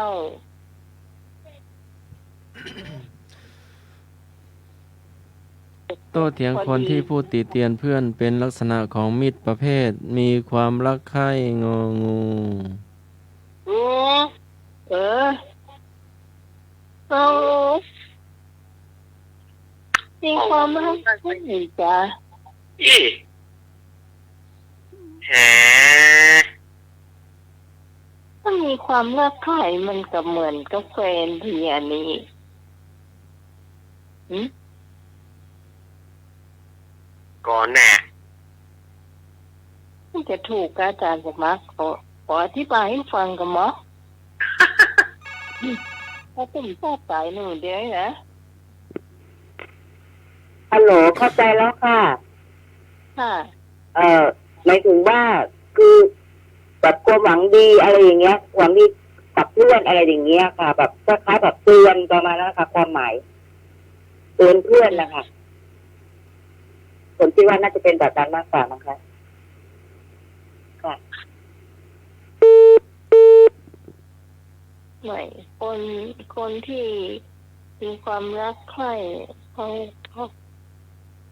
ก็จำตีเตียนกันก็ไม่ได้จะเสียเพื่อน โอ้ เจ้าโหมาแล้วกว่า วิทยุห้า3 ก้อนมันจะดังกว่าหา สายทานหาก้อน โอ้ ถ้าจะต้อง ผ่านสามก้อน อันสามก้อนที่หอดทานิน ถ้าไฟไฟมีไหนสอนสอนกะ ไปเป็นมีใครวงทำไมอย่างนี้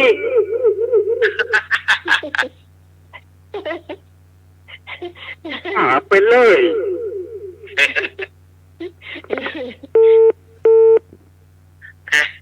คำว่าในประโยชน์คืออีแหมข้อห้ามไม่ให้ทำชั่ว ไอ้นึกพี่กรณ์จูไอ้นึกบ่ได้เจ้างั้นไอ้นึกกับประตูเข้าสักเตือเนาะยินก็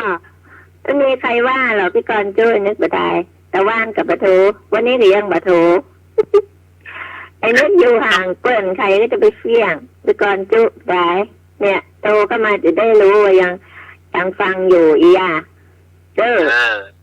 มันจะมีใครว่าไหนเหรอพี่กรณ์จูได้ โดนใส่ตายอย่างพี่กรณ์ไหว ท้องจะได้กับบมาแซ่บเตื้ออยู่ห่างเปิ้นใครก็จะมาได้ยินไอ้นึก พี่กรณ์บอกน้องใหม่ติดแต่ตอนกลางวันแล้ว ไอ้นึกมันได้อยู่ติดบ้านใครหรอจุเล่นมาได้เนอะไม่งั้นกับประตูเข้าสักเตื้อเนอะเนอะ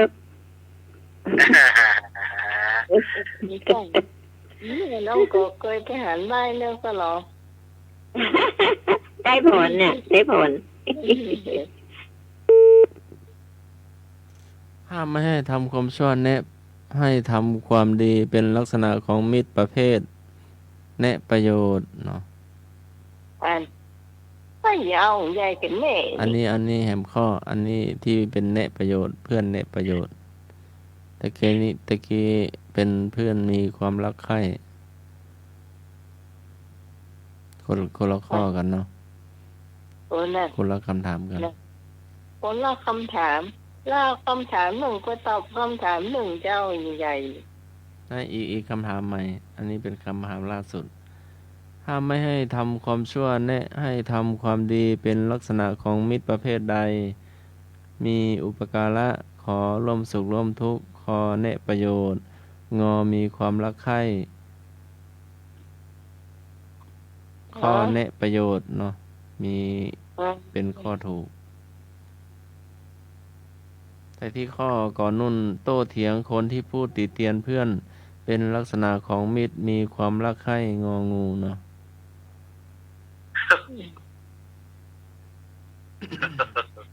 นี่จ้ะมันต้องมีคำอธิบายจ้ะ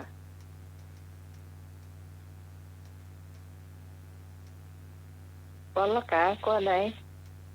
เจ้าจะ5 ทุ่มแล้วเนาะอาจารย์เอาละจะได้เล่านิทานเนาะ เอานิทาน ครับ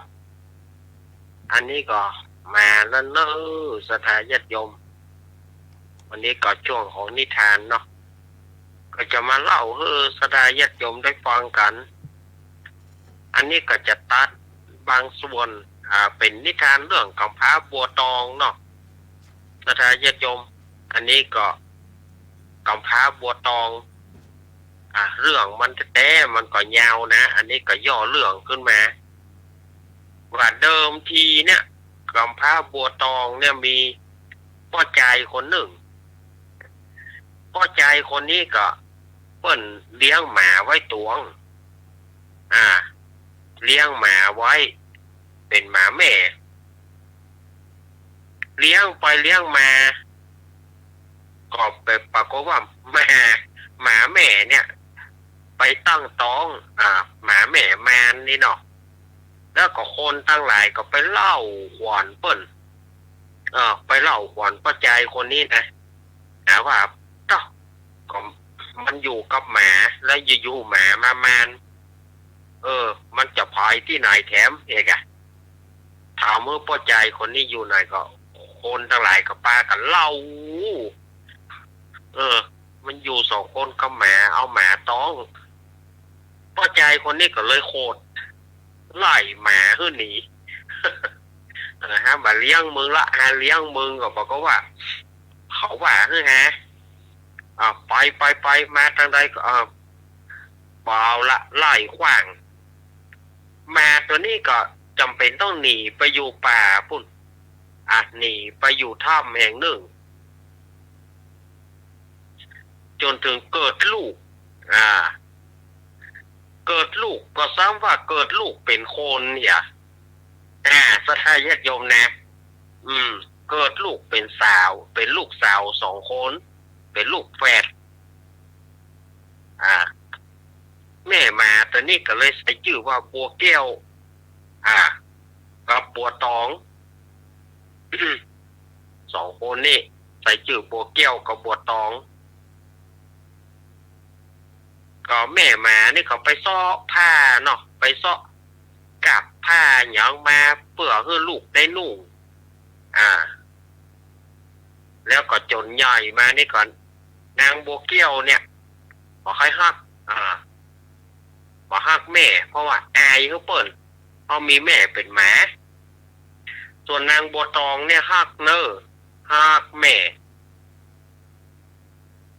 จนถึง2 คนเป็นสาว2 คนนี่เป็นสาวละวันหนึ่งแม่หมานี่ก็ออกไปเพื่อไปหาอาหารบอกเขาว่าพระราชาเสด็จมาเมื่อพระราชาเสด็จมาก็ไปหันใส่นางบัวแก้วกับนางบัวตองเนี่ยงามก็เลยว่าจวนไปอยู่ตัวจะเอาไปอยู่ตัวนางบัวตองบอกให้ไปนางบัวแก้วเนี่ยให้ไปมึงไปได้นะมึงก็จะได้ป้นเป็นลูกแม่มึงม่วนตรงไหนเห็นหรอโอ้ปี่เฮ้ยแม่เป็นไหนก็เป็นแม่เขาตึงมานับมาถือก็ว่าเอาในที่สุดก็นางบัวตองนี่ก็จำเป็นได้ไปเพราะปี่บังคับหัวเมื่อแม่มาปิกมาซ้อหาปะเราเทวดาที่รักษาถ้ำแล้วก็บอกว่ามีปุณเนอร์พวกมีในหัวในวังปุณนะแม่มานี่ก็ลองไปเห่าภายหลังมานางบัวแก้วนี่เปิดกับเปลี่ยนชื่อว่าเจตกาส่วนว่านางบัวตองก็คือนางบัวตองไปหันใส่ในที่สุดกับแม่เนี่ยก็ไปเห่าที่บ้านที่ตำนักของนางบัวแก้วหรือว่าเจตกานี่นะนางบัวแก้วเนอะมาไปค้อนไล่เขาไล่บุ๊บเข้านี่นะก็ปากันไล่บุ๊บหมานางบัวแก้วก็ไล่บุ๊บหมาส่วนแม่หมานี่ไปหานางบัวตองแหละไปหานางบัวตองนางบัวตองก็เอามาเลี้ยงไว้ป้าไอ้ที่ว่ามีแม่เป็นหมาป้าไอ้อีกจนถึงเมื่อลูนมาแม่หมานี่ได้ตายเมื่อแม่หมาตายก็นางบัวแก้วนางบัวตองนี่ก็ส่งสการต้านคาบบอกเขาว่าจะไปขอหีดแกนหนึ่งตั้งใจจะไปขอหีดแกนหนึ่งจากพระราชาจะเอาหีดไปหยังจะเอาใส่ศพแม่อีกบอกเขาว่าศพแม่เนี่ยกลายเป็นแท่งทองคำศพแม่หมานี่นะกลายเป็นแท่งทองคำขั้นพระราชาถามว่านางบัวตองไปเอาจากไหนนางบัวตองนี่ก็บอกว่าไปเอาที่ดอยปุ้นบนที่ดอยปุ้นอันก็ปาปี่ไปเอาไปปาปี่ไปเอาไปตัวทหารไปตัวทหารนางบัวตองนี่ก็กลัวว่าถ้าว่าพระราชาหูกลัวพระราชาจะเอาตายก็ตั้งใจว่าจะไปโดด ตั้งใจว่าจะไปโดดลงเหวลงห้วยจะไปฆ่าตัวตายเพราะว่ากลัวพระราชาจะเอาตดในครั้งนั้นที่ในห้วยเนี่ย ก็มีผีเสื้อห้วยตัวหนึ่งซึ่งผีเสื้อห้วยตัวเนี้ยเอามันนอนมันป่วยมันเจ็บฝีมันฝีออกก้นมันสุแม่แยกโยมเนอะฝีออกก้นมันไปทางใดบ่ได้นอนค้างอยู่อันที่ก้นห้วยเนาะทีนี้นางบัวตองนี่ตั้งใจจะกระโดดเพื่อฆ่าตัวตายแต่ไปกระโดดเข้าใส่ผีเสื้อห้วยซึ่งนอนป่วยอยู่แล้วไปย่ำใส่ฝี ไปย่ำใส่ฝีเปิ้นแตกโอ้โตได้ตึงเลือดตึงหนองเนาะผีเสื้อห้วยนั่นดีใจโหถามว่าอีล่ามึงมาลูกที่ไหนมาโดดใส่ข้านี่โอ้บัดเดี๋ยวนี้ข้าหายแล้วเนอะข้าหายเจ็บฝีละฝีออกก้นข้านี่อีล่ามาย่ำเข้าใจโอ้มันแตกม่วนอกม่วนใจก็เลยเอาแก้วแหวนเงินทองฮื้อแน่ที่รักษาทรัพย์ไว้เอาฮื้อเมื่อเอาฮื้อกับนางบัวตองนี่ก็โคนกันมาแหละทีนี้ฝ่ายถึงนางเจตกาหรือว่าบัวเกี้ยวเนี่ยก็ขวายน้องถามพี่ตองมึงเอาไหนมาแล้วแม่มีไหนแม่ตายไปแล้วเพราะว่าปี่บูปัวเปิ้นประเด็นนี้เปิ้นตายไปแล้วแล้วมึงได้แก้วแหวนเงินทองที่ไหนมานางบัวตองนี่ก็เล่าให้ฟังแล้วแล้วที่ห้วยฮะน่ะมันอยู่จุดไหนนี่หรอมันยังมีเข้าของอยู่ก็มีกะอันปี่จะไปเอานางบัวแก้วหรือว่าเจตกานี่ก็ตั้งใจจะไปเอาอย่าไปเอาทรัพย์สมบัติจากผีเสื้อห้วยนั่นนะแต่ปรากฏว่าผีเสื้อห้วยตนนั้นน่ะมันนอนรับอยู่มันนอนรับอยู่ทีนี้นางบัวแก้วนี่ก็ไปตัวทหารเหมือนกันว่าสู่เกี้ยมขนเงินขนทองเนอะกูจะได้นักเหลืออยู่บัวตองก่อนบัวตองนี่ได้น้อยเดียวอันนี้กูจะเอานักมันคนละประการกันเนาะแสดงญาติโยมอันหนึ่งเนี่ยเปิ้นนอนป่วยอยู่และแถมอันหนึ่งเปิ้นนอนหลับผีเสื้อห้วยนั่นหลับนางบัวแก้วนี่ก็กระโดดลงไปใส่หัวเปิ้น ลงไปใส่หัวเปิ้นปรากฏว่าผีเสื้อห้วยนะโคตรเลยฆ่านางบัวแก้วนั่นตายไปเนี่ยมันเข้าหาปัจจัยหอบเปิ้นนะ เนาะอันนี้มาจากเรื่องกำพร้าบัวตองเนอะเนี่ยจะมาเอามาเล่าวันนี้เนาะมันเป็นอย่างไรกันอันนึงมันผีเสื้อห้วยนะมันป่วยแล้วมันเจ็บฝีมันหลอกไปกระโดดไปย่ำใส่ฝีมันแตกมันก็รางวัลกะแล้วไปแถมเตื้อหนึ่งปรากฏว่าผีเสื้อห้วยมันรับ นางบัวแก้วนี่ตายโดยบอกเข้าพี่เข้าเกลือเนาะนางบัวตองนี่ก็ในที่สุดก็ได้เป็นมเหสีใหญ่นะอันนี้จากนิทานทำเรื่องกำพร้าบัวตองเนาะที่อาตมาเอามาเล่านะอันนี้ย่อเรื่องเอามาย่อเรื่องเอามาเล่าเพื่อสดาญาติโยมได้ฟังอาจจะถูกใจสดาญาติโยมปะนักก็น้อยเนาะวันนี้ สุ่มเสียงก็บอกให้ดีนะช่วงนี้เนาะเกี่ยวกับสุ่มเสียงเกี่ยวกับสุ่มเสียงเพราะว่าอากาศมันขึ้นลงเนาะก็ทำให้แพ้อากาศได้ง่ายต่อไปรายการอื่นเฮาก็ยังท่าอยู่เนาะเฮาก็ฟังรายการต่อไปแหมเนาะเจ้ากำเดียวก็เป็นกำมาเก่าเนอะครับกำมาเก่านะครับพี่พรกับพี่กรมาเห็นเจ้า ไอ้พงเดี๋ยวมันอยู่ใส่น้องก็ได้นะไอ้พงเนอะอัน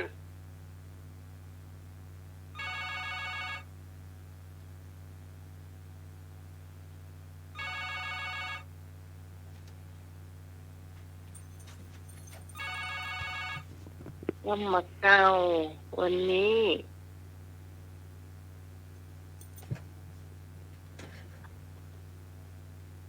จารย์สมาธิกรรมเก่าว่าจะได้หรือว่าอาจารย์สมาธิพระพิพรมาก่อนก็ได้นมัสการครับ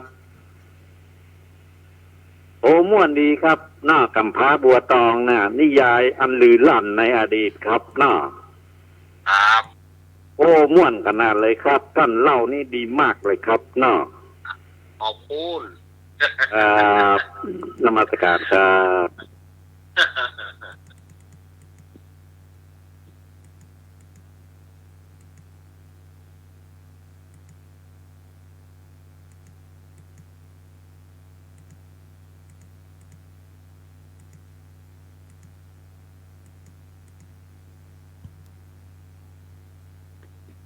ไปเอาพี่พรกับพี่กรณ์มา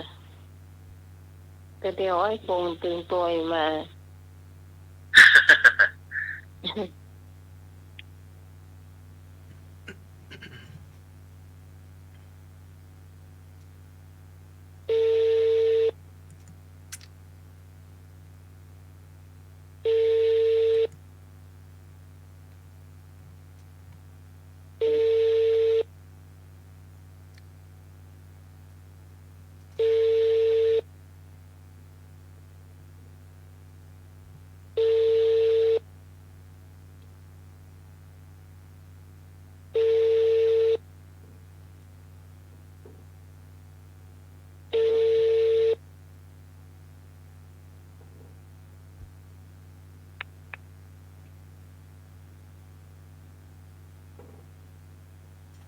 รอสักครู่นะ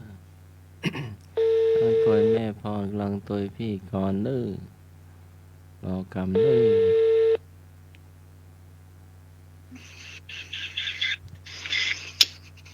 ค่ะนมัสการค่ะ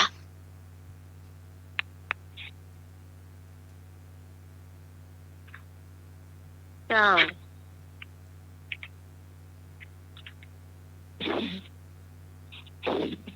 ตลกเองก็ได้นักกลับหรือว่าหลับแล้วมากันน่าจะโทรเข้ามาแล้วกันเนาะจะ5 ทุ่มแล้วแกบอกว่าจะมาเด็กหน่อยเลยอาจจะทีนี้จำมาได้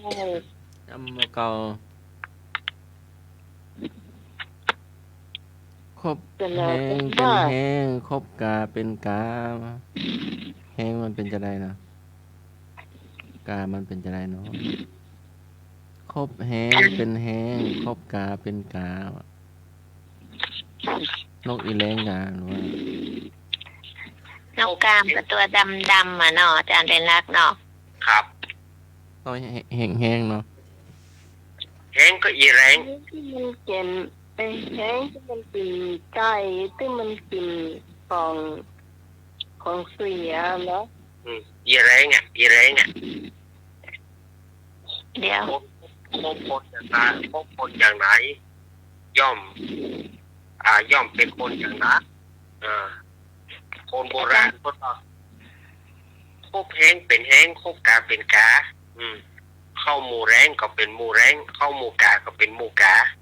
คือเข้าหายก็หายเข้าดีก็ดีกรรมโบราณเพราะว่าอย่างนี้เนาะ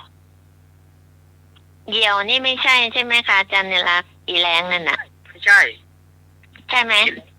อีแรงอ่ะที่มันบินเป็นเบ็ดน่ะถ้ามันบินหึงมันชอบกินไก่น้อยนั่นนะไก่น้อยมันก็ชอบนะอ๋ออาจารย์สามารถพวกภาคอีสานก็มีแล้วที่เวล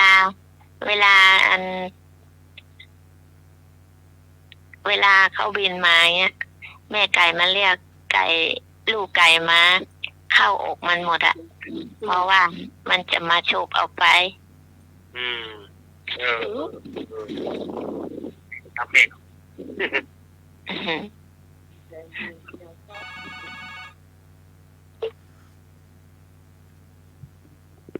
มองใจเย็นเนอะเดี๋ยวมันเนอะ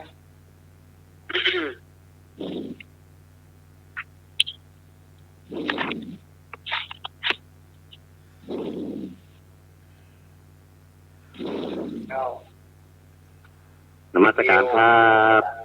เยียวก็คือเยียวนะครับพี่กรณ์ ฮะ เยียวก็คือเยียวนะครับเยียวมันเล็กมันคมอะ อืม เล็กมัน ได้ยินเนาะไอ้พงได้ยินเนาะ ครับได้ยินนะครับ ได้ยินแต่ก่อนก็ได้ยินอยู่ เยียวก็คือเยียว ถ้ามันแบบนี้จะได้ยินครับเนาะ ได้ยินชัดเจนพี่กรณ์ได้เพื่อนไทยมาอีกคนแล้วไป ฮะ ไทยมันคน อย่าอยากฟังไทยรู้มันเหรอ ต่อไปนี้อันยองจะรู้แล้ว ไทยรู้เขาไปซ่อมหรือยัง ซ่อมแล้วเจ้า ไทยเพิ่นมาให้โพนแล้วนะทำไม นี่เพิ่นมาตั้งหลายปีแล้ว อันนั้นเพิ่นมาก่อนแล้วหลายปีแล้วปีไม่เจ้า อันนี้ ว่าไทยนะ อันนี้เราเพิ่งมา อันนี้เท่าแหละแต่เป็นน้องใหม่เจ้า น้องใหม่น้องเก่าก็เหมือนกันนั่นแหละ ไม่เหมียน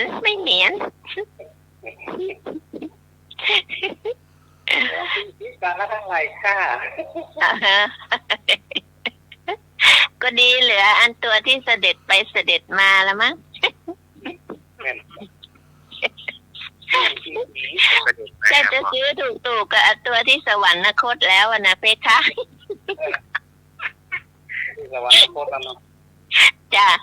มันถูกหน่อย ไอ้ที่เสด็จไปเสด็จมาก็แพงหน่อยเพคะฮะ ถูกหรือเปล่าอาจารย์สมัครเล่นก็คือเล่นเยียวก็คือเยียวถูกไหมครับ อาจารย์เนี่ยรักว่าเหมือนกันเหรอไอ้พงษ์ เยียวมันตัวเล็กนิดเดียว มันเหรอ การแรงนะครับมันเป็นเพื่อนเดียวกันน่ะ อ๋อมันเป็นพี่กับน้องเหรอ มันเป็นพี่กับน้องเยียวนี่มันตัวมันก็ใหญ่นะตัวเล็กกว่าอีกาเอาเล็กมันคมเวลามัน ใช่ กับมือเราเนี่ยได้เอาออกโอ้โหโดนมากับโกแล้วโดนมาเดี๋ยวไม่แพงถ้ามันไม่หวามเฮาอีเนาะ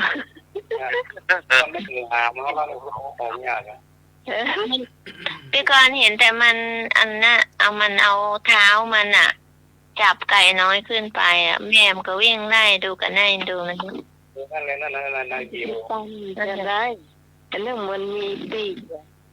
ก็บินไปแก่เนาะ ตอนถ้า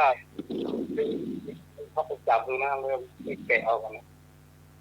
อ๋อพี่กรณ์กลัวมันก็ไม่ใช่ให้เข้าใกล้หรอจ้าไอ้พงษ์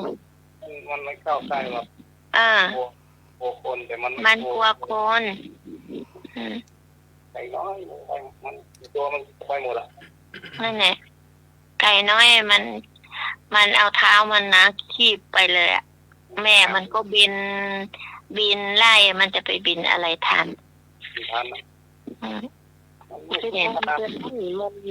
มันมีปีกอ่ะมันมีปีกจริงแต่ว่ามันบินสูง ไม่ไกลไม่ขุดถ้ำอยู่อะ โอ้ถ้าคูทำอยู่นี่เรื่องผมบอกกัน ทำดูไม่กินนะ แล้วลูกไก่อยู่ใต้ปีกหรือลูกไก่ไปคนละทิศละทาง ไปงาน ถ้ามันวิ่งมาทานมันก็อยู่ในปีกแม่จ้ะอาจารย์สมัคร อ๋อมันอยู่ไกลไปติวไปเล่นไกลเนาะ ก็แม่มันก็คุยให้หาขี้เดือนอะไรให้กินเงี้ยค่ะ ตัวหนอนอ่ะ ทีนี้เวลาเหี่ยวมันมาเนี่ยแม่มันจะเห็น เอาแม่ไม่ได้นัดลูกไว้มันต้องไปไกลไม่ได้นัดกันไว้อะ แม่มันมึงอ่ะมันก็โดนเหยี่ยวคาบขึ้นไป มันเนี่ยอาจารย์สมัครมันมาได้นัดกันเหมือนเราถามคำถามเนี่ยจ้ะอาจารย์สมัครรู้จักคำว่ามึงก่อนอาจารย์สมัครรู้ไหมคะ มึง อ่ะมึง ที่อยู่ในรูนั่นน่ะ ไม่ใช่ อันนั้นมัน ตัว มึง ดำๆนะ อันนี้มันได้ เอาลูกไก่ มัน ไปกิ มันได้ ก่อ มึงคือว่ามันมาที่ดูว่ามันมาตัดไหนจ้ะอ๋อใครจะรู้แหมแล้ว แม่ไก่กำลัง ใครจะรู้ แม่ไก่ อ่ะ เพิ่งเคยเจอเหยี่ยวกันหรือว่ายังไม่เคย ไม่คงก็พวกมึงเนี่ยมาเดี๋ยวเนี่ยเอาคำว่ามึ มัน งมา มันรู้ด้วยสัญชาตญาณของมันอาจารย์สมาน แล้วเหยี่ยวมันร้องก่อนหรือว่ามันมาแบบเงียบ มันไม่ร้องอะไรสักอย่างอะค่ะ มาถึงมันก็โฉบไปเลยเงี้ยค่ะ วันนั้นมันดูก่อนนะ มันวนไปวนมาดูก่อนว่ามันเห็นว่านี่ใช่แล้วมันก็ลงไปกันทีเดียวเลย มันวนอยู่บนอากาศอะไป แล้วแม่ไก่ วนมาวนไป เตะเหยี่ยวได้ก่อน มันเตะไม่ได้หรอกอาจารย์สมานเพราะขามันเล็กกว่ากัน เห็นว่ามีเดือยมีอะไรเห็นไก่ตีกันมีเดือยมีนั่นแหละ อันนั้นมันเป็นไก่ปู อันนี้มันเป็นไก่แม่ ไก่แม่ไม่มีเดือยค่ะ ไก่ชนลูกไก่ชนมันก็ไปทำอย่างจ้ะ เนาะ ก็ไก่ไม่บินตัวแปลวลูกอ่ะ มันบินได้แต่มันบินไม่สูงค่ะ มันบินไม่ทันเหยี่ยวค่ะ แล้วแม่ไก่ใจขึ้นก่อนหรือว่าแม่ใจร้องไห้ มันก็ร้องไห้ลูกมันตายนะคะ เอาปัญหาข้อที่สองอะค่ะ เดี๋ยวหมดเวลา อธิบายจนหมดเวลา อาจารย์สมานเอา ก็บินเข้ากองไฟ คำว่ามึงเนี่ยมึงยังอยู่ไทยเลยอ่ะมันอยู่จังไหนที่ปีมโหจากคำว่ามึงเนี่ย ไอ้พงแปลภาษาเมืองเป็นภาษาไทยหน่อยจ้ะอาจารย์สมัครไม่รู้ มึงไปว่าอย่างอ้อ มันว่าอะไรมึงเนี่ยผมก็ไม่รู้เหมือนกัน อ้าวไอ้คงงงมา มาได้ว่าคำไทยเขาว่าอะไรมึง อาจารย์ในรักแปลให้หน่อยค่ะ หมายความว่า คำว่ามึงก็แปลว่าไม่ทันระวัง ที่ดูแลไม่ทันระวัง ไม่ทันระวัง ไม่ทันมึงอีใช่ไหมคะ ทันมึงไม่ทันระวัง อาจารย์สมัครจดเอาไว้จดเอาไว้ เพราะเราคนไทยเราฟังไม่รู้เรื่องเนาะ เนาะ ไม่ได้เตรียมตัว ถ้าจดเอาไว้ ไม่ทันระวังมาตันมึง แม่ไก่ไม่ได้ทันสอน ไม่ทันพูดซา ไม่พูดใส่ อ้าวปัญหาอันอย่างข้อที่สองอาจารย์ เที่ยก็ได้เหรอเดี๋ยวดูเวลาหน่อยหนึ่ง แจ้ก่อนเนาะยัง2 ทุ่มอยู่ เจ้า สองทุ่มเนี่ยยายเดียวนี่เป็น5 ทุ่มแล้ว อย่างว่ามันปกติจะหมดเล่มแล้วเนาะหมดเล่มเปิดไปหลายร้อยรอบแล้วเนาะ อ้าวเหลืออีก1 นาที5 ทุ่มค่ะ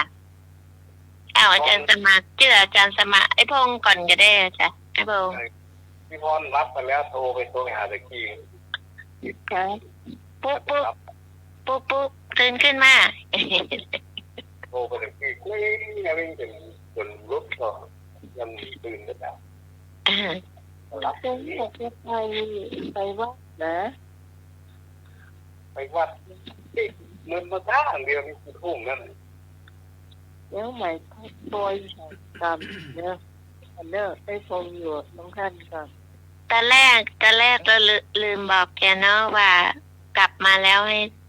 โชว์เบอร์มาหาอาจารย์สมัคร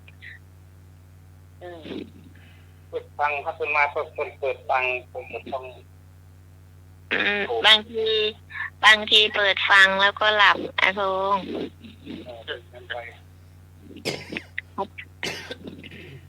หลับทั้งวัดมามั่งนั่งรถมา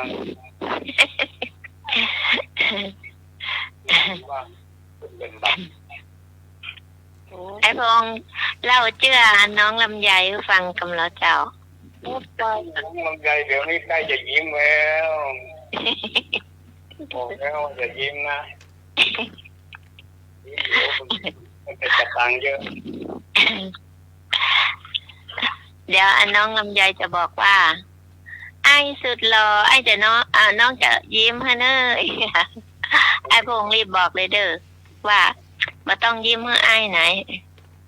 เดี๋ยวกันเนาะ เก็บไปแล้วปุ่นเอาไปใส่ตะแกรงแล้วก็ยิ้มหาเขาเด้อบอก ยิ้มอย่างนี้ตาจ้า เจ้าว่าเอาไปฮอดเอาไปล่อนก่อนแล้วค่อยยิ้ม เดี๋ยวกันยังผมมีลูกเพื่อนเดี๋ยวนี้กำลังพ่นสารกำลังได้เดินสายกำลังมีดอกอะไรกันอันว่ามกราวันกว่าจะได้เก็บ อ้าว บำรุงมันจ้ะบำรุง จ้า โมูลก็ฉีดยาข้าว ไอ้พงให้มันออกนอกฤดูเหรอจ๊ะของพี่กรณ์เห็นมันมีนะ ว่าไงนะ ของพี่กรณ์เห็นมันมีอยู่ยอดเปลี่ยนเป็นพวกนี้ ดีครับ มีอยู่2 ต้น ไม่ได้บำรุงอะไรมันสักอย่างอะธรรมชาติฮะ ออกคนเดียวมันก็ จ้ากับคนเดียวมัน มาบ่อยนะลำไยออกคนเดียวมันนะ ไม่รู้จะเก็บมันได้ว่ามันอยู่สูงกว่าเท่ากับบ้าน2 ชั้น เขาไม่สร้างแม่นแล้วค่ะ ค่ะจะรู้จ้ะ ตั้งแต่มันก็รู้จักแม่นลำไย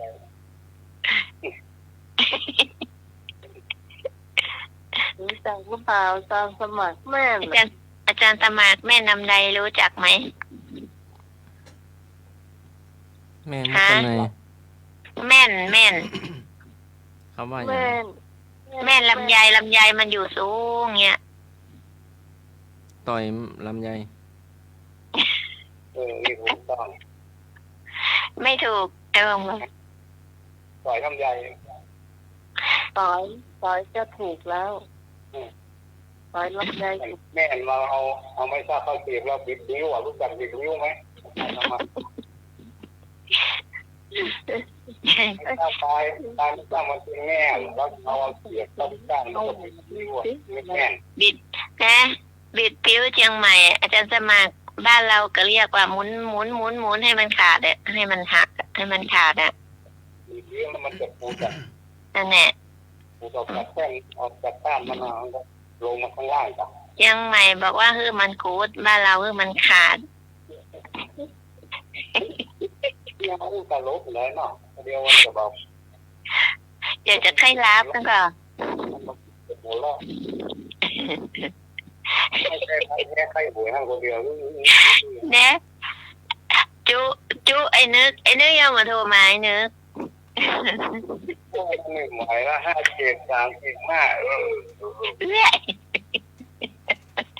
วันนี้แบบไปวันนี้วันศีลไอ้นึกแบบไปไหนเจ้า คุณบอกว่าตุลาในระยะจ้ะไม่กี่ดอก เน้นดีจังเน้น จะในรัก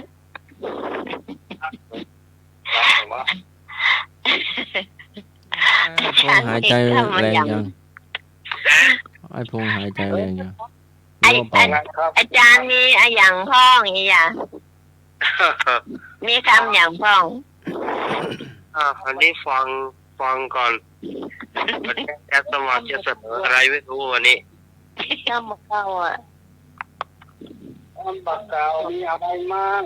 อาจารย์เด็กครับครับไอ้พงษ์ส่วนผมก็อยู่ใกล้ๆบ้านในบ้านบ้านในบ้านอาจารย์บนดอยหลังถ้ำอ๋อกะใกล้บ้านอาจารย์ครับผมผมทานเข้าไว้จัดที่อาจารย์อยู่บนดอยใกล้ดอยสูงเป็นเดินเข้าไปหันได้บนนั้นก็มีสถานีอยู่วัดดอยหลังถ้ำเมื่อก่อนมีกะครับเดี๋ยวนี้ผมมีแล้ว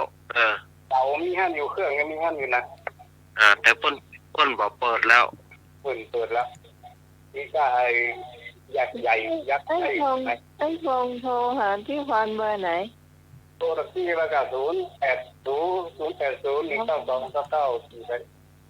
99 990เหรอใช่0802อย่างก็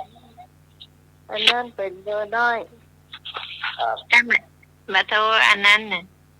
990น่าจะหลับแล้วน้องใหม่รับแล้วขนคอกแล้วแป๊กเหรอนะจ๊ะคนก็คล้องนี่เป็นไอ้นึกกะมั่งไอ้นึกโอ้โหนี่คนเป็นโอ้โห5 7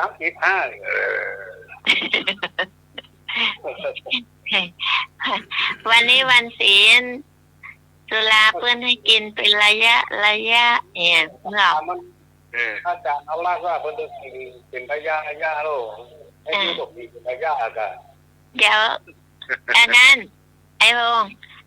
วงยังมาเล่าเจ้าอันนั้นอันที่ว่าคนที่เล่าเนาะและอันเมียมันเขไปวัดเนี่ยเต็มบอกว่ารับศีล 5เนาะที่เขาบอกว่าอันกินสุราก็ดีเนาะ ลักทรัพย์ก็ดีเนี่ยในกีโมดบอกเนี่ยอย่างก็ดีหมดเนาะแล้วแกมได้ฟังอันสุดท้ายแกบอกอย่างก็ดีแล้วแกก็ติ๊กบ้านเนาะติ๊กบ้านมาแล้วมันกินเหล้าแล้วมันไปตีกับเขาก็ทุกเจ้าบอกว่าดีว่ะอย่างก็ดีหมดเนาะอย่างก็ดีหมดกระสูเขาฟังบ่จบหรอกนั่นตึงหมดตึงมวลที่อู้มาเนี่ยมันมาดีสักอย่างว่ะตัวยังบ่ฟังให้จบมันบอกมันไปว่าเมียมันบอกนะสูว่าข้ากินเหล้าสูว่าบ่ดีข้าไปวัดมาทุกเจ้าบอกว่าดีกินเหล้าก็ดีรักเงินเมียก็ดีรักเงินเองก็ว่าดีใช่ดีหมดทุกอย่าง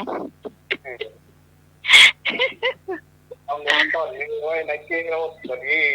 ใช่คนข้างๆอยู่ได้ยินอยู่มั้งไอ้โหงฮะซ่อนไว้ที่บางแดดโดนหัวให้ยังซอกปากเนี่ยไอ้โหงอันที่ก่อนเคยเห็นคนอื่นเนาะอันนี้คนอื่นนะไม่ได้คนที่บ้านนะว่าไงเพิ่นบอกอันนี้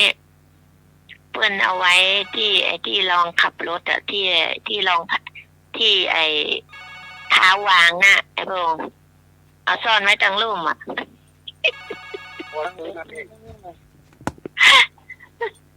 เอาไว้ไหนต่อซื้อโค้ดฟ้าวันนั้นออกกับตัวฟ้าไม่ใช่วันนั้นเอกแตกให้เมียเช็ดรถเมียก็ลื้อออกหมดเนาะเลยไปปาใส่ที่ว่าดีนั่นคืออันวงการันตีอย่าห้องวงการันตีห้องอย่างดีอันนั้นก็ดีที่ตู้เจ้าบอกว่าอันดีเนี่ยนะวงการันตีร้องครับนอกครับนมัสการครับขอบคุณครับดีก็ไปถามหลวงพ่อดีบอกว่าดีหมดเลยหลวงพ่อดีว่าดีอันนั้นข้าวว่าดีหลวงพ่อ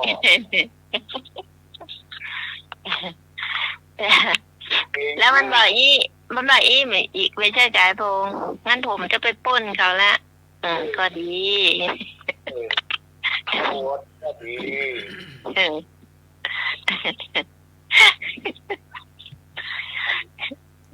เล่าเรื่องในการการันตีกันลุงใจโอ้ไอ้พงพูดถึงลุงใจเนี่ยเขาไปเรียนจบปริญญาเนอะเป็นด็อกเตอร์ใช่นั่นแหละด็อกเตอร์ละนั่นแหละ เดี๋ยวว่าอันเปิ้นเป็นตลกร้องเพลงอันนั้นนี่ตัวเปิ้นเรียนสูง เรียนสูง เนาะ ยกได้ก็ยกหมดเก่งๆเอาก็อยู่บ้านได้ไงเลย นั่นน่ะ ผู้เจ้าบ้านฟังเลยพระพานแก้วใจกับพระพานแก้วเก๋ นั่น อัศพุทธ แต่อันนี้เปิ้นเก่งเนาะ ลายต่อไปอาจารย์เองรัก อาจารย์ในรักบอกว่าจะฟังอย่างเดียว ฟังอย่างเดียว อ๋อเก่งเลยเราเที่ยวเป็นให้มันได้เราเลยอะไรแล้วอะไรตรงไหนได้เราเถอะฟังอาจารย์จะมาประสานเรื่องเลย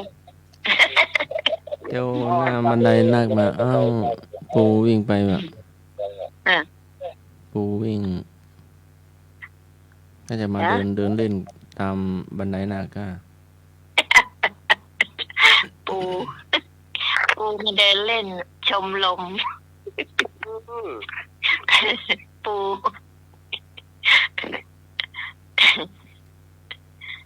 มันนับบันไดจ้าอยู่บันไดวันหยุดอ่ะนับบันไดดีกว่าอ่ะมีที่สี่อ่ะจบไปแล้วหนึ่งเรื่อง เรื่องที่สองนิมนต์ค่ะ เจ้าครับเขาเบิกสบงหน่อยอันนี้ปาโลก็สบงเปื้อนเที่ยววัดเที่ยวเนี่ยอันนี้ก็เห็นเที่ยวห้องน้ำเก่าบุบห้องน้ำเก่าหลังคาเก่าเนาะมันเมินแล้วเนาะมันเก่าแล้วเนาะ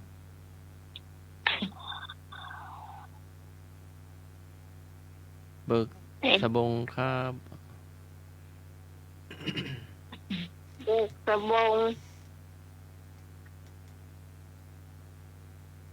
เนี่ยเจ้าจบอักษะก็เป็นนั่นก็เป็นเกาะหมดแล้วก็เดี๋ยวขี้ดินพ่องขี้ไข่พ่องกันเนาะ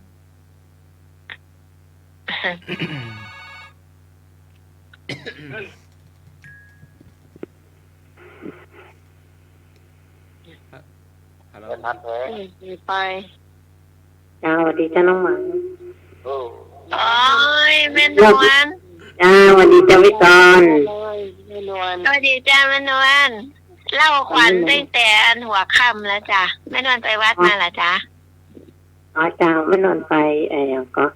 ไปตัวสถาวัดดันใจไปตัวสุเจ้าวัดดันใจเนี่ยไปตามเตียนเก้าว่าแต่จ้านอกจากนี้ละคุณไปด้วยนะคะ เดินเต่าวันน่ะจ้ะไปหอดเลยจ้ะกลับมาเจ้าขึ้นมาบนบ้านนี่มาเปิดฟังเจ้ามาทักทายเนอะภาษาอาจารย์เนี่ยรับเป็นนะเจ้าท่านสมเด็จพระอาจารย์ที่เป็นจัดรายการเนี่ยบอกชื่อคนเนี้ยจากเจ้าเจ้า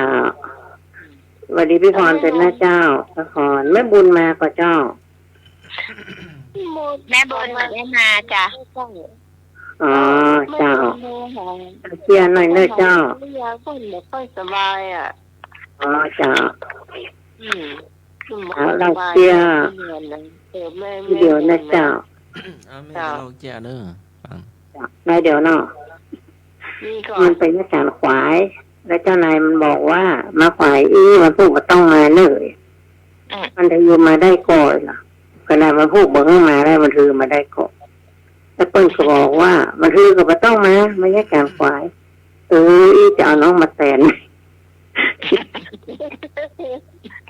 อันนั้นตัวมันนี่เปิ้ลยังจะมาเอานะจะเอาน้องมาแทนเลย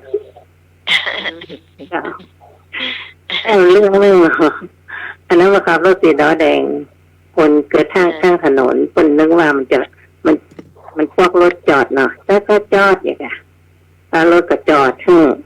อ้าวตอนพระเจ้ามีก็ขอจุดบุหรี่หน่อยแล้วมันมาขึ้นรถประจำจ้าน้องไม้เจ้าทักทายพี่อีกกันนะเจ้าวันนี้แข วัสดีทุกคนเลยเนาะ ค่ะขอบคุณแม่นวลค่ะ จ้าสวัสดีค่ะ เจ้ามาเล่าเจียแต่ละทีแม่นวลแต่ตลกดีเนอะแม่นวลนะตลกแต่ซื่อ ของเดี๋ยวน้องไหมของพี่กรณ์อันนี้เขาเล่าให้ฟังเนาะคล้ายๆของแม่นวลนะเป็นว่า วันนี้มาแล้วเพิ่นก็มาเอาเนาะแต่มันพูดขึ้นมาอยู่ก่อวันพูดก็มาต้องมางั้นผมจะต้มไก่มานะครับงั้นวันพูดมาแหมบ้านบอก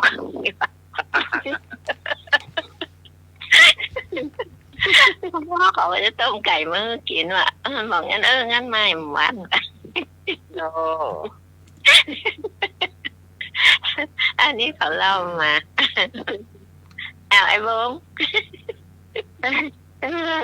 สาย ไอ้บงมาอุตส่าห์อันคนไทยรู้และอันยองรู้กำลังมา ไม่ทางษาเพื่ออาจารย์เน้นรักเน้นรักว่าอาจารย์อาจารย์สมัครไปห้าบกับโชว์เบอร์ไปตังอาจารย์สมัครเนอะหูพอหูก่อนจะได้ห้าบได้ว่าพี่พรบอกมาให้รับละ เข้าใจไอ้บง โชว์เบอร์มาตั้งอาจารย์สมัครจะได้ ปัจ เจ้า จุคนไทยรู้เนอะมาใครฟังคนยองรู้พ้องเข้าใจ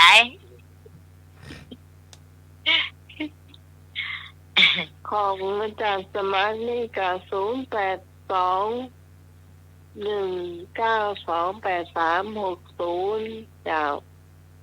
โชว์เบอร์ไปทางนั้นแล้วก็ให้อาจารย์สมัครไปฮับเนาะให้พงก็ไม่ได้เสียงตังดีธรรมตังน้องก็อยู่เมินก็เสียงอยู่ เดี๋ยวไอ้พงจะบอกว่าน้องลำไยจะให้ผลเงินไอ้พงเปิดเลอะอีก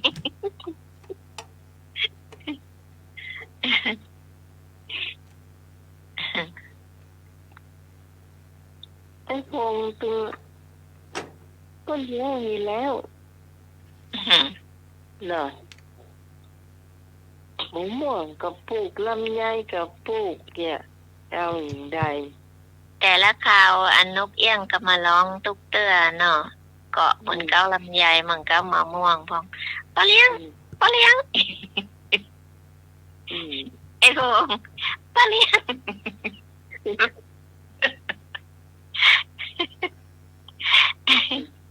ถ้านกก็แก่ไม่ไหวเนอะ เนี่ยอาจารย์สมาร์ทไทยตลอด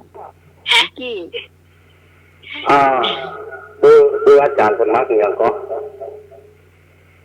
082-192-8360ทันก่อน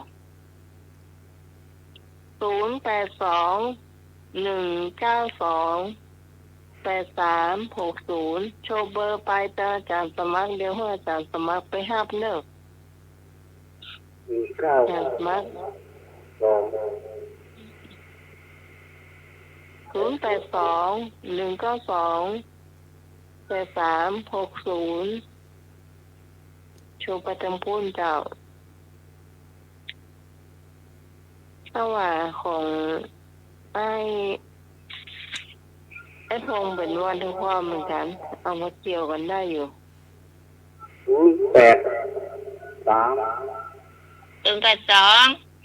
เอา 082นะ ฉันจะมาไอ้พงก็บอกเบอร์จันสมัครก็ได้เดี๋ยวจันสมัครไปครับ โอเคไม่เป็นบอกเบอร์จันสมัครแหละของไอ้พง โชว์ไปเลย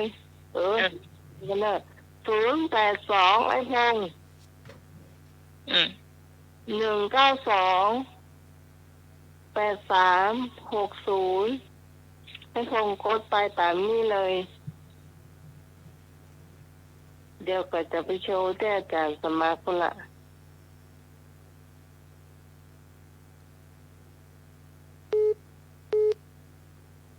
อันนี้มาแล้วหาตื้อๆเท่าไหร่ตื้อ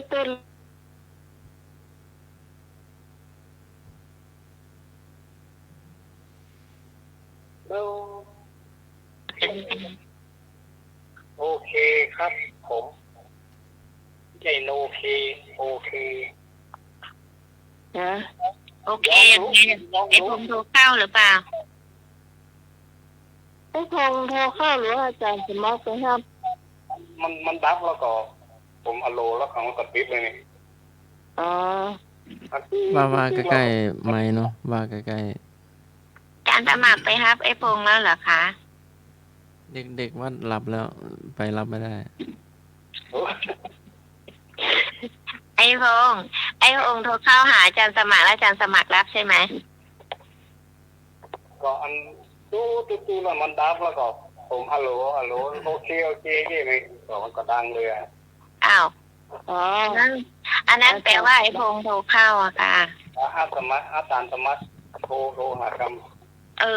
าจารย์สมัครรับ โทรเบอร์เนี่ยโทรเบอร์ให้คุยอ่ะไอ้พงวางก่อน วางแล้ว มั มัน น ได้ยินตื้อตะเกียบ ก็ใช่พงโทร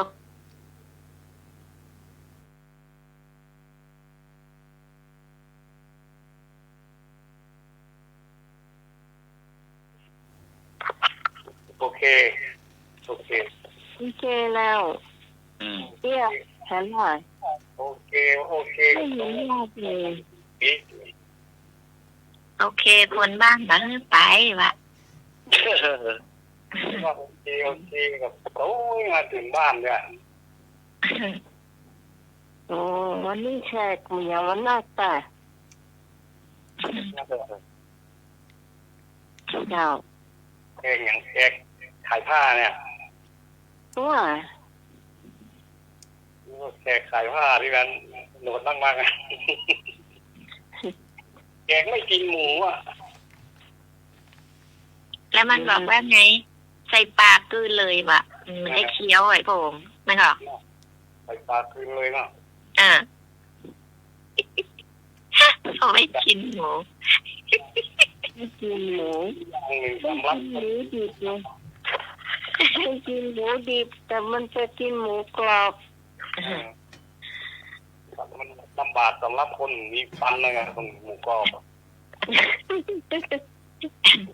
เพราะนั้นเขาครบตำเอาไอ้พง ตอนไหนดีเอาพวกผ้าแล้วก็เอาค้อนบุก นั่นแหละตอนผมมีครบอะใส่ผ้าบุ๊บเอา ใส่เอาหมู มันมีนะมันมีคนบ้านมีคนหนึ่งประเดี๋ยวนี้ก็ตายไปละอันนี้เล่ากว่าจะคนตายมันมากแค่หมูก็ขนาดเลยนะแค่นี้ที่ว่าเหมือนผมว่านะเคี่ยวกับบะหมี่มันเคี่ยวกับมันได้เนาะถ้ามันอยากกินแค่หมูมันเนี่ยมันเกินก็ยำจะยำแค่หมูที่กินอ่ะคือพวกเกิดโก๊กถ้าลาไปต้มเอาต้มเพื่อมันปูเองเหรอถ้ามันอ่อนด้อยอยากแกจะได้เคี้ยวได้ไงแค่มันกินมันได้ว่ะถ้าเป็นกินมันก็ไม่ได้เนาะกินมันเคี้ยวก็ไม่ได้อ่ะก็เลยยำแค่หมูกินเดี๋ยวนี้มีละ ลาบอย่างเดียวนะ จ้า เที่ยวอ่ะหรือแต่คนเปิดเงินไว้งั้น ลาบเดียวเนาะลาบกับพัดอย่างลำเหรอ ลาบกับลาบลาบพัดกับลาบ ลิ้นตาจะมั่งเราลาบกับพัดอย่างลำอ่ะฮะ ลาบลำกว่าไปก่อนเอาอย่างเงี้ยผักบะล้ พักหนึ่งล้านกัน ำผักบะล้ำลาบต้องลำกว่าไอ้พง เงี้ยน่ะ ถามอาจารย์สมัยก็ตอบสักเจ้า คนไทยอ่ะเจ้าคนจะกินลาบกินแต่คาโลไข่ไงอ่ะอาจารย์ ขนาดนั้นตามกุ้งยังว่าลาบกุ้งเลยบ่เคยฉันอ่ะแต่ว่าเขาลาบกุ้งให้กินอยู่อ่ะมันที่อย่าเล่าฟังเรามีอันไลน์นะ จ้า ไปไหนก็ไปด้วยกันนะคนนั้น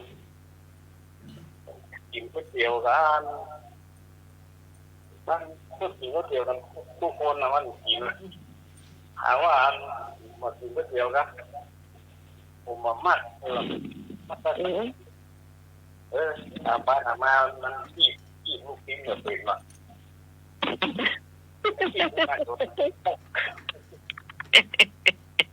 ขี้ขึ้นมาจะเข้ามาตก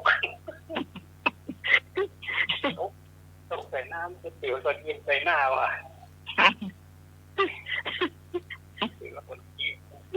เอาจ้อมเอาจ้อมตั้งแล้วล่ะโอเค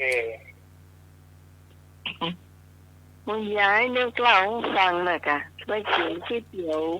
กับเพื่อนแกเปลี่ยนไม่ลืมเปลี่ยนเปล่าว่าปิ๊กขาปิ๊กอะแวะร้านก๋วยเตี๋ยวเพื่อนมันสั่งก๋วยเตี๋ยวแล้วมันสั่งอย่างเงี้ยแหละไม่ใช่ก๋วยเตี๋ยวอะไรนึกสั่งนะแต่ถึงอย่างหนึ่งนี่เพื่อนแกจีบตะเกียบเนี่ยไปจีบลูกจีนแล้วมันตะเกียบมันแซ่บเนาะลูกจีนมันเนี่ยเนาะมันใส่จีบแล้วมันหันแรกละลูกจีนมันต้องใส่เสื้อใส่ถุงเสื้อมันอะเสื้อมันหนีจนมันหน้าหนาวเนาะเสื้อมันใส่หนาแล้วทีนี้มันส่องใต้ส่องเหนือมันว่าตกต่ำโตอย่างนั้นไอ้นี่ขันละไอ้นี่ก็ต้องบอกว่าได้ตามที่บอกว่ามีซ่องหาลูกจีนมีโต๊ะใส่เสื้อก็ต้องบอกว่าจักไม่เยอะอ่ะจนกระทั่งข้ามหัวสะพลิมผ่านมาละอันนี้มันข้ามสะพานสะพลิมคือข้ามมาฝั่งทางบ้านน้องให้แล้วนะถ้าทีนี้เพื่อนแกยุกเรามือล้วงกระเป๋าแล้วก็เมื่อกี้แล้วแกก็ถามว่ายิ่งกินอะไรอย่างไอ้นี่ถามแต่กินลูกกินน่ะก็ที่หาเสาะเด็กขี้หาการเสาะหิมตาแล้วแต่กินที่ของที่ว่าตุใจเหรออันรู้เรื่องแล้วฮะคนทหารนั้นเอาว่าลูกกินตกใส่กระเป๋าเสื้อมันใจตัวกายนี่ผมบอกเนาะคนข้างนอกคนหันนะคนมีเชี่ยวแล้วสั่งก๋วยเตี๋ยวฮ้อนมากินเกี่ยวลูกกินมันโคตรมันหนาบเงยมันเอาลูกเบิร์ดเกิดปั๊บแก่นน้องมันหนาบเงยเท่าไหร่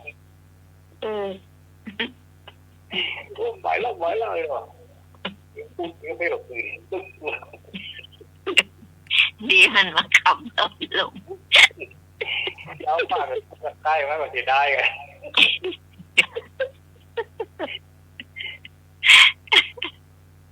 มันเหมือนอันเนี้ยเนาะอันนี้อันแฟนพี่กรแกเล่าเนาะเขาไปทำงานกันเนี่ยเขาไปขุดมันนี่ขุดมันสำปะหลังเนาะแล้วทีนี้เขาไม่มีอะไรกินกันแล้วทีนี้ก็ได้ปลาย่างมาเขาก็แกงมันแล้วเวลามันร้อนหรือว่าไม่ร้อนควันมันไม่ใช่ขึ้นเลยพ่อเขาก็ตักมาให้คนด้วยนะคนงานมีหลายคนมีเป็น10เป็น20เป็นแกงหม้อใหญ่ๆเปิ้นจะหันควันมันขึ้นควันอุ้ยเนี่ยก็จะรู้ว่ามันร้อนนะก็อันนี้จะมันหมอมีไอขึ้นมาอันนี้อันเจ้ากระตักเนาะตักแล้วก็ใส่ปากเนาะสาวๆก็อยู่เต้ไม่หมดสาวๆก็มีเนาะหนุ่มๆสาวๆแล้วก็ไปขุดมันกันเนาะอันนี้เจ้าก็ร้อนมันก็มองขึ้นเพิ่น มันก็ถามว่าอันมองอะไรนะถามนะเขาถามว่ามองอะไรอ๋อมองดูนะที่เทียมันร้อนมันจะคายมันก็อายสาวน่าจะคายของคาย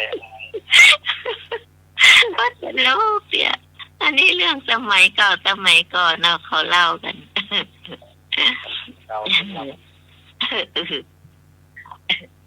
เราจนอาจารย์ในรักอาจารย์สมัครรับไปแล้วอาจารย์สมัครก็รับอ่ะมันเป็นเอารักก็รับแล้วเรากันรับกันบอก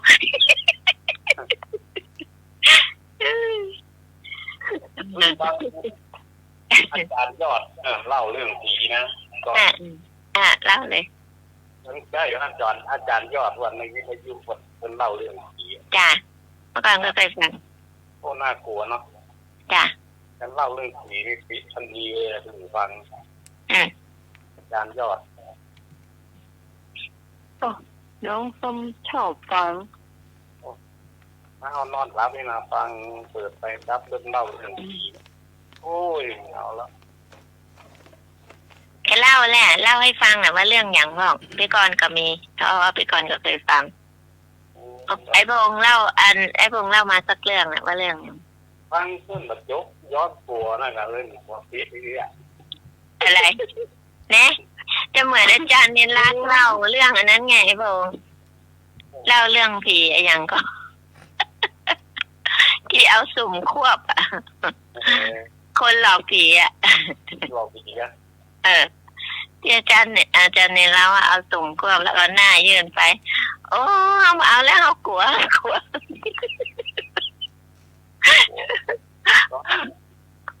วยังกลัวนี่ก็กลัวก็มีอ่ะดูมันลูกอะไรน่ากลัววะหัวก็ไม่มีอ่ะดูบุหรี่มุ่งอ่ะเดี๋ยวแล้วก็เตะนี่พอเต้าเขียงนี่ว่ะสูงเส้นเล่นว่ะโอ้นี่น่ากลัวเนาะสูงเต้าบนวิหารนังเต้าวิหารนี่ว่ะยิ่งพอนั่งได้ว่าพอเต้าเขียงใช่พอก็ยาวดูทองอันนั้นเป็นคนที่ยึดมั่นถือมั่นเนี่ยจะเป็นห่วงของแกเป็นคนที่สร้างหลังคาอันนี้ที่น้องฟังอาจารย์ยอดเนี่ยสร้างหลังคาของศาลาเก่าอันนั้นนะทีนี้มันมีอยู่วันหนึ่งที่เปิดมานิมนต์พระแล้วก็จะมีคนหนึ่งที่มันไม่ค่อยเชื่ออะไรสำหรับเรื่องผีเนาะจะมีคนน่ะที่ว่าได้เฝ้าวัดเวรแกตัวเตอะแล้วก็ช่วงหัวค่ำเนี่ยแกก็จะนั่งที่เขตตัวเนี่ยจะนั่งอยู่ที่เป็นห้องว่าวิหารน่ะเป็นใดวิหารเพื่อจะท่องไปตามสวาแล้วพระรูปเนี่ยเย็นแกเนาะแกก็จะคอยดูว่าจะมีโจรขโมยอย่างจะมาลักอย่างก่อเนี่ยแกข้ามมืดแกก็ไล่คอกันละอันนี้ตอนแรกแกก็ไม่รู้นึกว่ามีรอนที่ไหนพอค่ำละจุ่มปีกบ้านตำเดียวเนี่ยแกก็ถามว่าด้านใครอ่ะทำไมไม่กลับบ้านค่ำมืดแล้วนะถามไปเนาะคนนั่นก็บ่ตอบว่าไรเมื่อบ่ตอบแกก็เข้าไปใกล้ถามว่าอยู่ที่ไหนมาอยู่ถึงมานั่งเนี่ยตั้งแต่เช้าแล้วยังบอกพี่เจอกันแต่บ่ตอบว่าใดสักอย่าง คือนั่งอยู่เฉยๆอ่ะบัดนี้หมดตัวก็อย่างนะตอนแรกเนี่ยแต่พอตู้เจ้าตัวนี้เข้าไปได้แต่เนี่ยแกก็หันควับมาเลยหันมาแล้วก็มาพอแบบบอกว่ากูอยู่ที่นี่มานานก่อนมึงแล้วว่าเนี่ยที่นี่เป็นที่กูอยู่มึงมาอยู่ที่หลังว่าอย่างเงี้ยนะทีนี้มันก็ตัวนึงที่มันนั่งขดายฮะมันก็ยืนขึ้นแล้วตัวมันก็สูงเลยวิหารแล้วก็เอามือไปลูบเตียนมันสร้างเอาไว้เนาะที่เป็นในหลังคาของศาลามือลูบไปลูบมาพระที่มันบ่เคยเจอเรื่องผีมันก็หันก็ล่นต้องอยู่คนเดียวตัวใหญ่ล่นกลัวขนาดเลยตั้งขนาดมันก็เชื่อว่าผีมีจริงเนี่ยผมเชื่อมันเป็นเปรตที่เฝ้ากลัวเฝ้าของเพราะว่ามันห่วงไง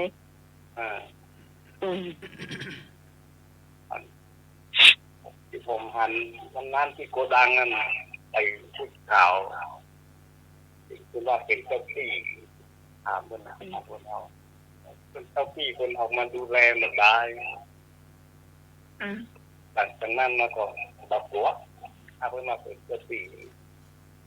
ให้ต้องไปคนเดียวได้ต้องต่ำแน่นอนต้องไปตรงก็ได้เพื่อน่ากลัวกันมองว่าไปชุดขาวหงขาวเดินมาตรงกลมเห็นน้องสักทีกับทางอันนี้ถ้าจริงนะผมแต่ไปก่อนอยู่นี่ที่ตากับยายที่ลูกเอาข้าวขึ้นทุกวันนี่เนี่ยที่ก่อนก็ไม่เคยเห็น แต่พระหลานชายตอนนั้นเขายังไม่ปวดนะเขามาแล้วเขานอนบนบ้านนู้นเนาะอันนี้ตากับยายก็อันแฟนพี่ก่อนหันมาทางบ้านเนี่ยแล้วทีนี้แกก็บอกว่าโอ้ยมนะแต่ก่อนนี้ที่เขายังไม่บวชเขาไม่ได้เล่าให้ฟังตอนเขาบวชแล้วเขาเลยเล่าให้ฟังอันผมไปนอนที่บ้านผมเห็นคนแก่ใส่ชุดขาวนะ2 คนมาคุยกับผมอันพี่ก่อนก็ว่าโอ้นะอยู่ที่นี่อันเอาข้าวเอาแต่ก่อนนี้เอาข้าวขึ้นเองเนาะแล้วแต่หลังมาก็เอาลูกให้ลูกเอาขึ้นน้ายังไม่เคยเห็นเลยโอ้ยนั่นแหละอันโยมน้าก็มีของดีเขาบอกเขาก็ดูแลรักษาแบบนี้พี่ก่อนมานึกถึงตอนที่เขาขุดบ่อดินเนาะแต่ก่อนนี้มันเป็นหินเนี่ยเขาขุดหินแล้วอันเขามาตั้งศาลตากับยายนั่นน่ะแล้วคนทีนี้มันก็จะหล่นไปแล้วอ่ะแต่ก่อนมันเป็นศาลเก่าๆเนาะแต่ก่อนก็ไปจุดธูปขอแล้วก็เอาขึ้นมาเขาบอกว่าตาจ๋ายายจ๋าหนูก็อยากอยู่ที่ตรงนี้แต่ก่อนพี่กรไม่มีที่อยู่เนาะแล้วก็เลยขอว่าตาจ๋ายายจ๋าหนูอยากอยู่ที่นี่หนูไม่มีที่อยู่เพราะว่าลูกก็ตอนนั้นยังเรียนกันอยู่เนาะแล้วก็เลยขอก็ไม่น่าเป็นไปได้นะที่เนี่ยก็ไม่ได้ซื้อเพราะว่าน้องของแฟนพี่กรเนี่ยเขาวิ่งที่ไหนแม่ไม่รู้ไออ่านเขาที่วิ่งรถ10 ล้อเนาะเขาจะเขียนว่าพยาวันแต่ก่อนนี่เนาะเขาขุดบ่อดินกันแล้วทีนี้เขาวิ่งที่ตรงเนี้ยใกล้ๆเนี่ยที่พี่กรอยู่เนี่ยเขาวิ่งได้แล้วเขาเลยบอกว่าน้องเขาเนี่ยนะบอกว่าถ้าผมวิ่งที่ตรงนี้ให้ได้ที่ญาติพี่น้องผมอยู่ตรงนั้นอ่ะขอให้ญาติพี่น้องผมอยู่แล้วแกก็วิ่งได้แล้วทีนี้อาจก็บอกว่าสีนวลตอนนี้ที่อันนี้โอนแล้วและอันนั้นนะที่รีบโอนเพราะว่าเมียเขาขี้เหนียวไอ้พงถ้าเมียเขารู้เขาก็จะไม่ให้ที่ตรงนี้ประมาณสัก2 ไร่ครึ่งโอ้กว้างนะกว้างแต่มันจะมีห้องแถวเนาะห้องแถวเก่าๆที่แต่ก่อนนี้รถ10 ล้อเขามาพักกันเนี่ยก็เลยได้ตรงนี้มานะนี่มีราคาห้องแถวเก่าๆหรือว่าเนาะ จ้าเดี๋ยวนี้ก็รื้อหมดแล้วเขารื้อไปหมดแล้วก็เหลือที่พี่กรณ์นี่อยู่แถวหนึ่งแถวด้านหน้าด้านหลังจ้ะนะเขาก็เลยไปแบ่งให้แบ่งได้ฟุตแดงแล้วก็แบ่งอันนี้ที่เขามีญาติพี่น้องเนาะเขาก็แบ่งญาติพี่น้องเขาของพี่กรณ์นี่มีประมาณสักไร่พอดีอยู่จ้ะไร่ก็คือปลูกบ้านแล้วก็เป็นห้องแถวมี2 ห้องขอเขาไว้เนาะแล้วก็มีต้นลำไย2 ต้นมะม่วง4 ต้นอะไรเนี่ยมีของกินประมาณเนี้ยที่เราไม่ต้องได้ซื้อพอดีนะจ้ะตามฤดูกาลอันเนี้ยพูดถึงว่าเนี่ยนะไอของที่เราไม่เห็นอ่ะแต่พี่กรณ์ก็นับถือแล้วพี่กรณ์ก็จะรักเขามากไปไหนพี่กรณ์ที่จะบอกถ้าไปบ้านนึงพี่กรณ์จะบอกว่าตาจ๋าวันนี้หนูจะเดินทางไปบ้านนะคุ้มครองหนูด้วยถ้าตายายไม่ได้ไปส่งหนูก็ดูแลรักษาบ้านให้หนูด้วยนะอะไรก็จะบอกเนี่ยจ้ะมันเป็นความเชื่อเหมือนน้องไหมเล่านะจ้ะได้เหมือนในวงเล่าเนี่ยจ้ะบางคนเพื่อนก็เชื่อเราคนด่าจ้ะเพื่อนก็ไม่จ้ะอันเนี้ยอันเคยหันกันเชื่ออันนี้เขาหันแล้วเขาจ้ะอันนี้พี่กรณ์ก็ไม่เคยเห็นแต่มีความรู้สึกว่าเขาอยู่ด้วยเขาดูแลรักษาตรงนี้อะไรประมาณนี้เราจนจันสมัครหลับไปแล้วจันสมัครอยู่พิจิตรอยู่อำเภออย่างโพทะเลค่ะค่ะอยู่อำเภอโพทะเลค่ะจังหวัดเสียจิตไม่ใช่จังหวัดพิจิตรค่ะค่ะ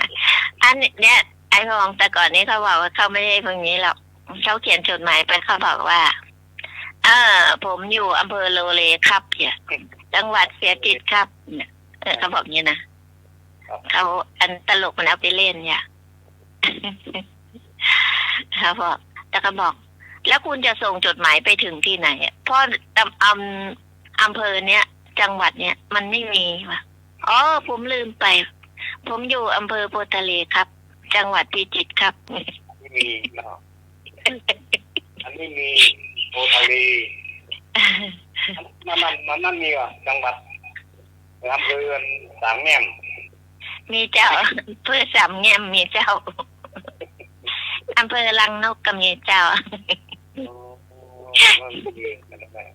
ลำลูก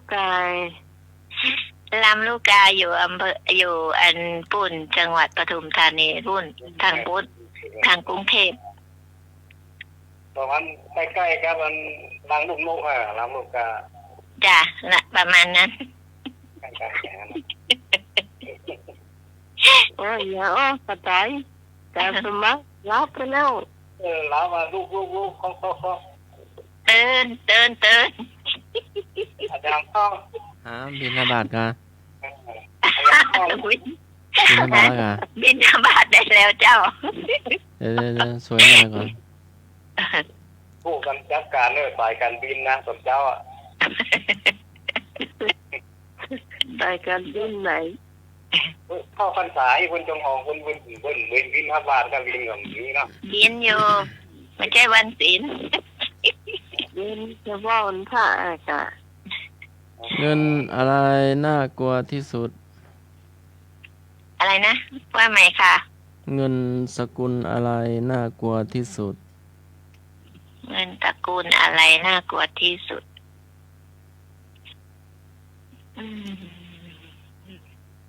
น่ากลัวนะตระกูลอะไรน่ากลัวที่สุดอีกปูนผีนะครับเงินบาท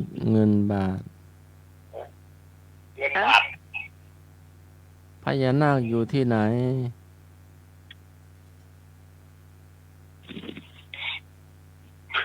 พญานาคเหรอพญานาคก็อยู่หน้าวัดไผ่หินอยู่ข้างกองไม้ขีดพญานาคอยู่ข้างกองไม้ขีดวะฮะอะไรนะพญานาคอยู่ข้างกองไม้ขีดนั่นแหละอ๋อพญานาคอยู่ข้างกองไม้ขีดไฟนี่ไม่ใช่เงินจ้าพญานาคหรอมีจ่าจ้องเอกมีเนาะ อะ อา อย่าง จารย์ อ้อ สมัครเห็น น้ำ ข้าง อะไร ของ ยืน ไอ้ ได้ ของมิสิก อะอย่างอ้อน้ำอะไรยืนได้ น้ำต้นคนโท น้ำตื้นวะ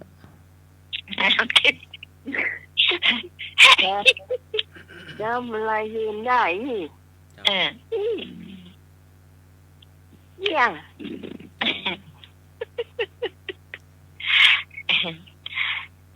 ไอ้บงสู้อาจารย์สมัครมาได้ละนานๆเพิ่นจะออกมุก น้ำต้นคนโทยืนได้ เขาบอกน้ำตื่นวะไม่ใช่ ใช่ว่าน้ำตื้น ตัวอะไรชอบอยู่ในห้องสมุด ตัวอะไรเอ่ย ตัวหนังสือ แม่นแล้ว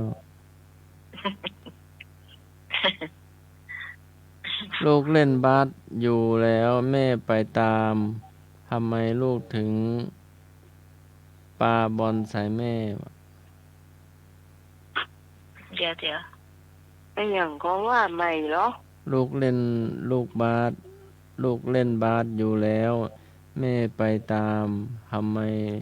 ลูกถึงปาบอลใส่แม่ อะไรนะแม่อะไรนะเดี๋ยวก่อน ปลาบอลใส่แม่ แม่อันนั้นที่มันปลาบอลใส่แม่ก็คือมันปลาใส่ห่วงเนี่ยแม่ห่วงไม่ใช่ค่ะ เพราะแม่เป็นห่วง นั่นไง แม่ห่วง มันปลาบอลใส่ห่วงไงน้องไหม ไม่เกี่ยวนะงูนะปกติว่า ใช่แม่ก็เลยเป็นห่วง แม่เป็นห่วงไงเป็นห่วงที่เอาบัสไปจ้งใส่อะปลาบอลใส่แม่วะแม่เขาเลยเป็นห่วง ได้นี่นะ ชูด2 คะแนน เข้าห่วงหมดแล้ว ทำไมปลาจึงวางไข่ เดี๋ยว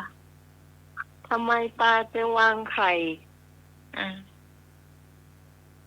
เอาละไอ้โบงสู้จนสมัครมาได้ละ ได้ไม่ได้ วางไข่ ใช่ เขาบอกว่ามันก็นักจ้ะ เพราะถ้าปลาโยนไข่ปลาก็จะแตกว่ะ อ๋อ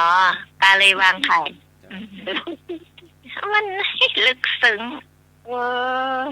ลึกซึ้ง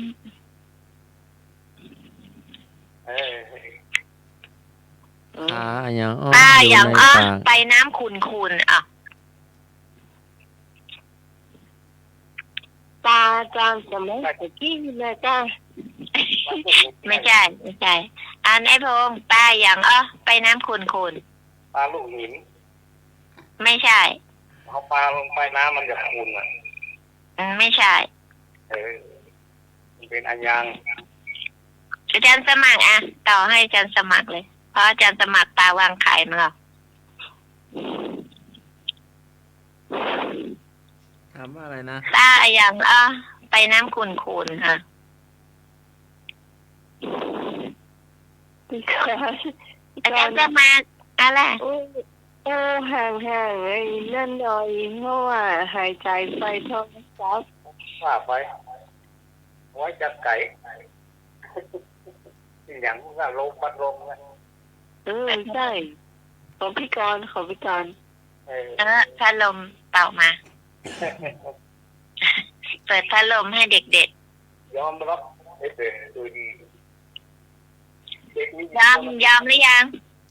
ไอ้พงยอมหรือยัง ยอมแล้ว ยอมแล้ว ป้าเยือนนะจ๊ะถ้าไปน้ำใสมันก็จะโดนฉมวกอะเจ้า ไปเย็น เจ้า มันก็เลยต้องไปน้ำขุน ถ้าไปที่น้ำใสๆมันโดนอะไรนะ ๆมันโดนฉมวกเจ้า ที่มันสามแหลมนะครับ เจ้า มันก็ตายกันนอกมันโดน ใช่ถ้าเขาเห็นมันเขาจะจิ้มมัน ถูกโจ้ เล่าเรื่องอันนั้นเรื่องหนึ่งเนาะอันนี้เรื่อง แต่เนี่ยแกก็ตายไปแล้วแหละตาขาวเนาะแกเป็นคนที่หาปลาเหยื่อเนี่ยหา ได้ดีที่สุดอะได้แต่วันโกนวันพระนี่แกจะไม่ไปหานะแกจะหยุดไปทำบุญ แล้วผลสุดท้ายน่ะ แกก็ป่วยเนาะแล้วหลังแกตรงหลังแกเหมือนแกแทงปลานั่นนะก็จะตรงกลางหลังอ่ะแกก็จะเป็นแผลอ่ะแกก็จะเจ็บจะปวดขนาดแกไปทำบุญแผ่เมตตาแล้วนะแกก็ยังได้รับผลกรรมนะเนาะเราว่ากรรมมันไม่ใช่ชาติหน้าละมันเป็นชาตินี้ว่ะแล้วแกแล้วแกทรมานอยู่ตั้งหลายปีพองแล้วผลสุดท้ายแกก็ตายขนาดแกวันโกนวันพระแกก็ไม่ได้ไปหานะแกไปหาเฉพาะวันธรรมดาแกก็ไม่ใช่คนมีเนาะแกคนหาเช้ากินข้าวเหมือนกันนะบาปทันตาเห็นนั่นน่ะ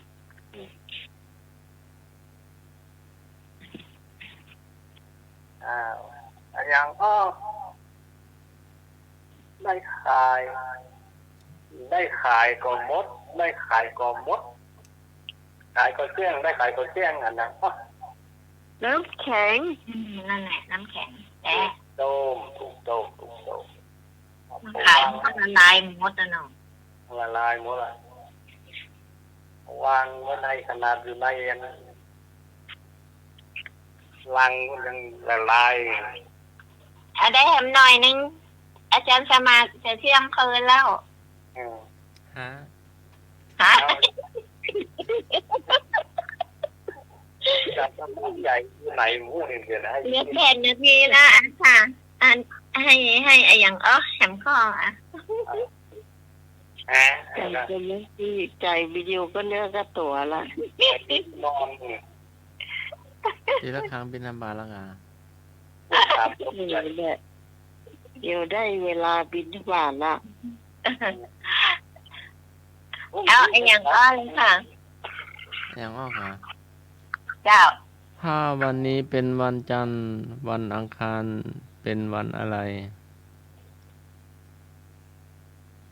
ถ้าวันนี้เป็นวันจันทร์วันอังคารเป็นวันอะไรไอ้พงษ์เข้าใจวันพรุ่งนี้เจ้าเมล่ะวันพรุ่งนี้แม่วันจันทร์พรุ่งนี้ก็เป็นวันอังคารข้อนี้มีถูกต้องไอ้พงษ์ได้กองก็วันพรุ่งนี้เลยอ่ะอย่างได้เพื่อไหมพงษ์อย่างลายผู้ลายต่อแต่สักโตฮะผู้ลายต่อแต่ของผู้ลุงยองไม่รู้ผู้ลายต่อแต่ไม่รู้หินลำมาไม่ใช่ผูกเขียวหางดอกเหรอไอ้ผักกาดเจ้าใช่ผูกเขียวหางดอกครับนี่ผู้ลายต่อแต่ต่ำเดี๋ยวกันไอ้พงษ์เดี๋ยวขั้นน้อยนึงเอาว่าวันนั้นหายไปไหนหมดแล้วอ่ะอย่างก็อะไรว่าอย่างฝังอะไรมันแก่อะไรต่อแต่ครับอย่างก็ถ้าฝังกันยังไม่ใช่อย่างผู้ลายต่อแต่มันหน้าหนาวอุ่นๆนะเอาลูกงาข้าวลูกงาจากลูกเปล่าข้าวลูกงาอาจารย์สมัครร้อนอาจารย์สมัครไหมเคยฉันไหมลงเล่นนอกไปล้อวิกรที่มันหายหมดหรือไงเนาะเหรอไอ้พงษ์วันนั้นเขาประกาศคนหายอ่ะว่าอันที่พวกทางแถวลำพูนนะไอ้ลำพูนป่าซางบ้านหงลำพูนป่าซางให้ไม่รู้นะว่าไอ้ประกาศเจ้าหายไปไหนมาหู2-3 วันแล้วว่ะไปพะเยาวันนั้นแหละจ้ะจังหวัดพะเยาเขาเมารถไปนี่ก็เลยยังมาส่งข่าวเปิ้นว่ายังอยู่ไปพาเปิ้นไปแอลยังบอกว่าได้หูเปิ้นประกาศเสียงทับก็มาแจ้งว่าประกาศเสียงบางสายเพิ่มประกาศวิทยุพูนวิทยุกัน ราคากัน จะดังเหลือนี่เหมือนกันดังเหลือธรรมะใครเคลื่อนเหมือนกัน กลางได้กับเอาปิดตามใจ โอ้ยเป็นว่ามีชื่ออันหนึ่งกะนี่มีชื่อแอปประกาศจอย ว่าเตะไม่เรื่องอะไรเป็นอะไรชื่อนะ มีนามาอยู่ตังเพศใส่เสื้อไอ้คงนะเนาะดีนะแต่ละคนจะบอกชื่อ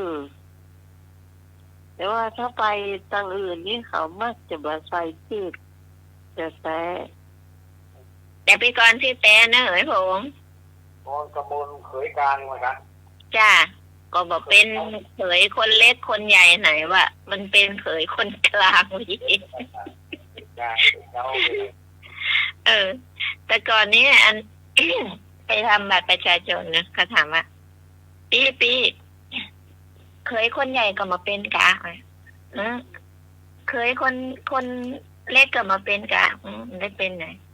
อ๋อก็เลยเป็นเคยคนกลางแล้วเขาก็ขึ้นหัวเป็นนามสกุลฮะ ว่าที่เขาว่าพักจัดจอนี่วีดีเจคนนักจัดรายการมันว่าเลยมันยังนักจัดรายการอย่างคุณพิสมัยเนี่ยครับเป็นนั้นเป็นผู้ประสบปัญหาว่าพระบาทผ้า อ๋อ เขาผู้เล่นกันนี่ อ๋อ จอยังมีเขาอยู่โซนภาคกลางก่อนสายภาคกลาง อ๋อเลยใส่อัน ย่ามาภาคกลางไปรถมาขายเยอะหมดย่างแล้ว อ๋อ เราจะมดเวลาแล้วเจ้าเนาะวันนี้เดี๋ยวอาจารย์สมัครลาก่อนเด้อเจ้า ครับอาจารย์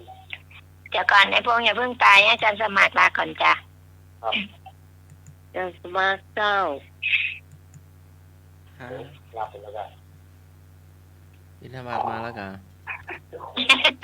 ท่านสมัครอันนิมนต์ลารายการค่ะ เลยละ เป็นบอกลาได้ยินเสียงฝนอยู่ นึกว่า3 ทุ่มอยู่ จะหมดเวลาแล้วเดี๋ยวเขาเข้ารายการไม่ได้นะ ชีรังโลเกอนุตตรังศีลเป็นเยี่ยมในโลกค่ำคืนนี้ก็ไหว้พระสวดมนต์หยาดน้ำภาวนาอุทิศให้บรรพบุรุษหลับเป็นสุขตื่นมาเป็นสุขขอเจริญพร สาธุเจ้า เจ้าสำหรับค่ำคืนนี้ ขอบคุณคุณผู้ฟังที่อยู่เป็นเพื่อนกันจนจบรายการนะเจ้าขอบคุณพระอาจารย์พระครูสมุวิศวัตรภารกิจโจผู้อำนวยการสถานีผู้ควบคุมเสียงเลือกเพลงคุณผู้ฟังได้ฟังตัวสำหรับข้าเจ้าพิสุมัยสุริยดอนเจ้าจากบ้านนาตันตำบลเมืองแก้วอำเภอแม่ริมจังหวัดเชียงใหม่เจ้าแล้วก็ขอบคุณให้พงศ์ขอบคุณพี่กรณ์นะเจ้าขอบคุณพระอาจารย์พระครูใบดิกาสมัญญาณสีโลนะเจ้าขอบคุณพระอาจารย์เนรลักษณ์ปัญโยนั้นโม้รับหรือยังเนี่ยถ้าอย่ารับแล้วดิ ท่านเหนื่อยพี่กรณ์เก๋อะ นะเจ้าก็สำหรับนี่ถึงใหม่เสาร์อาทิตย์หน้า3 ทุ่มเที่ยงคืนน่ะยกเจ้าผมได้แม่ฟังอยู่ ขอบคุณพระองค์นะเจ้าขอบคุณน้องใหม่เจ้าขอบคุณพระครูบดิกาสมัยยานสิโลจ้ะขอบคุณพระอาจารย์เนรลักษณ์ค่ะพี่กรณ์จ้ะก่อนกับหมอนเคยกลางจ้ะ ไอ้ผมเนาะ พระพงษ์อุ้ยแหละ ครับผมคืนนี้ก็ขอล่ำลาด้วยกันลดเวลานะครับขอให้ทุกคนรักดีฝันดีมีโชคมีใจเหมือนกันทุกคนนะครับสวัสดีครับผม จ้าขอบคุณจ้ะ สวัสดีทุกคนนะเจ้าสวัสดีเจ้า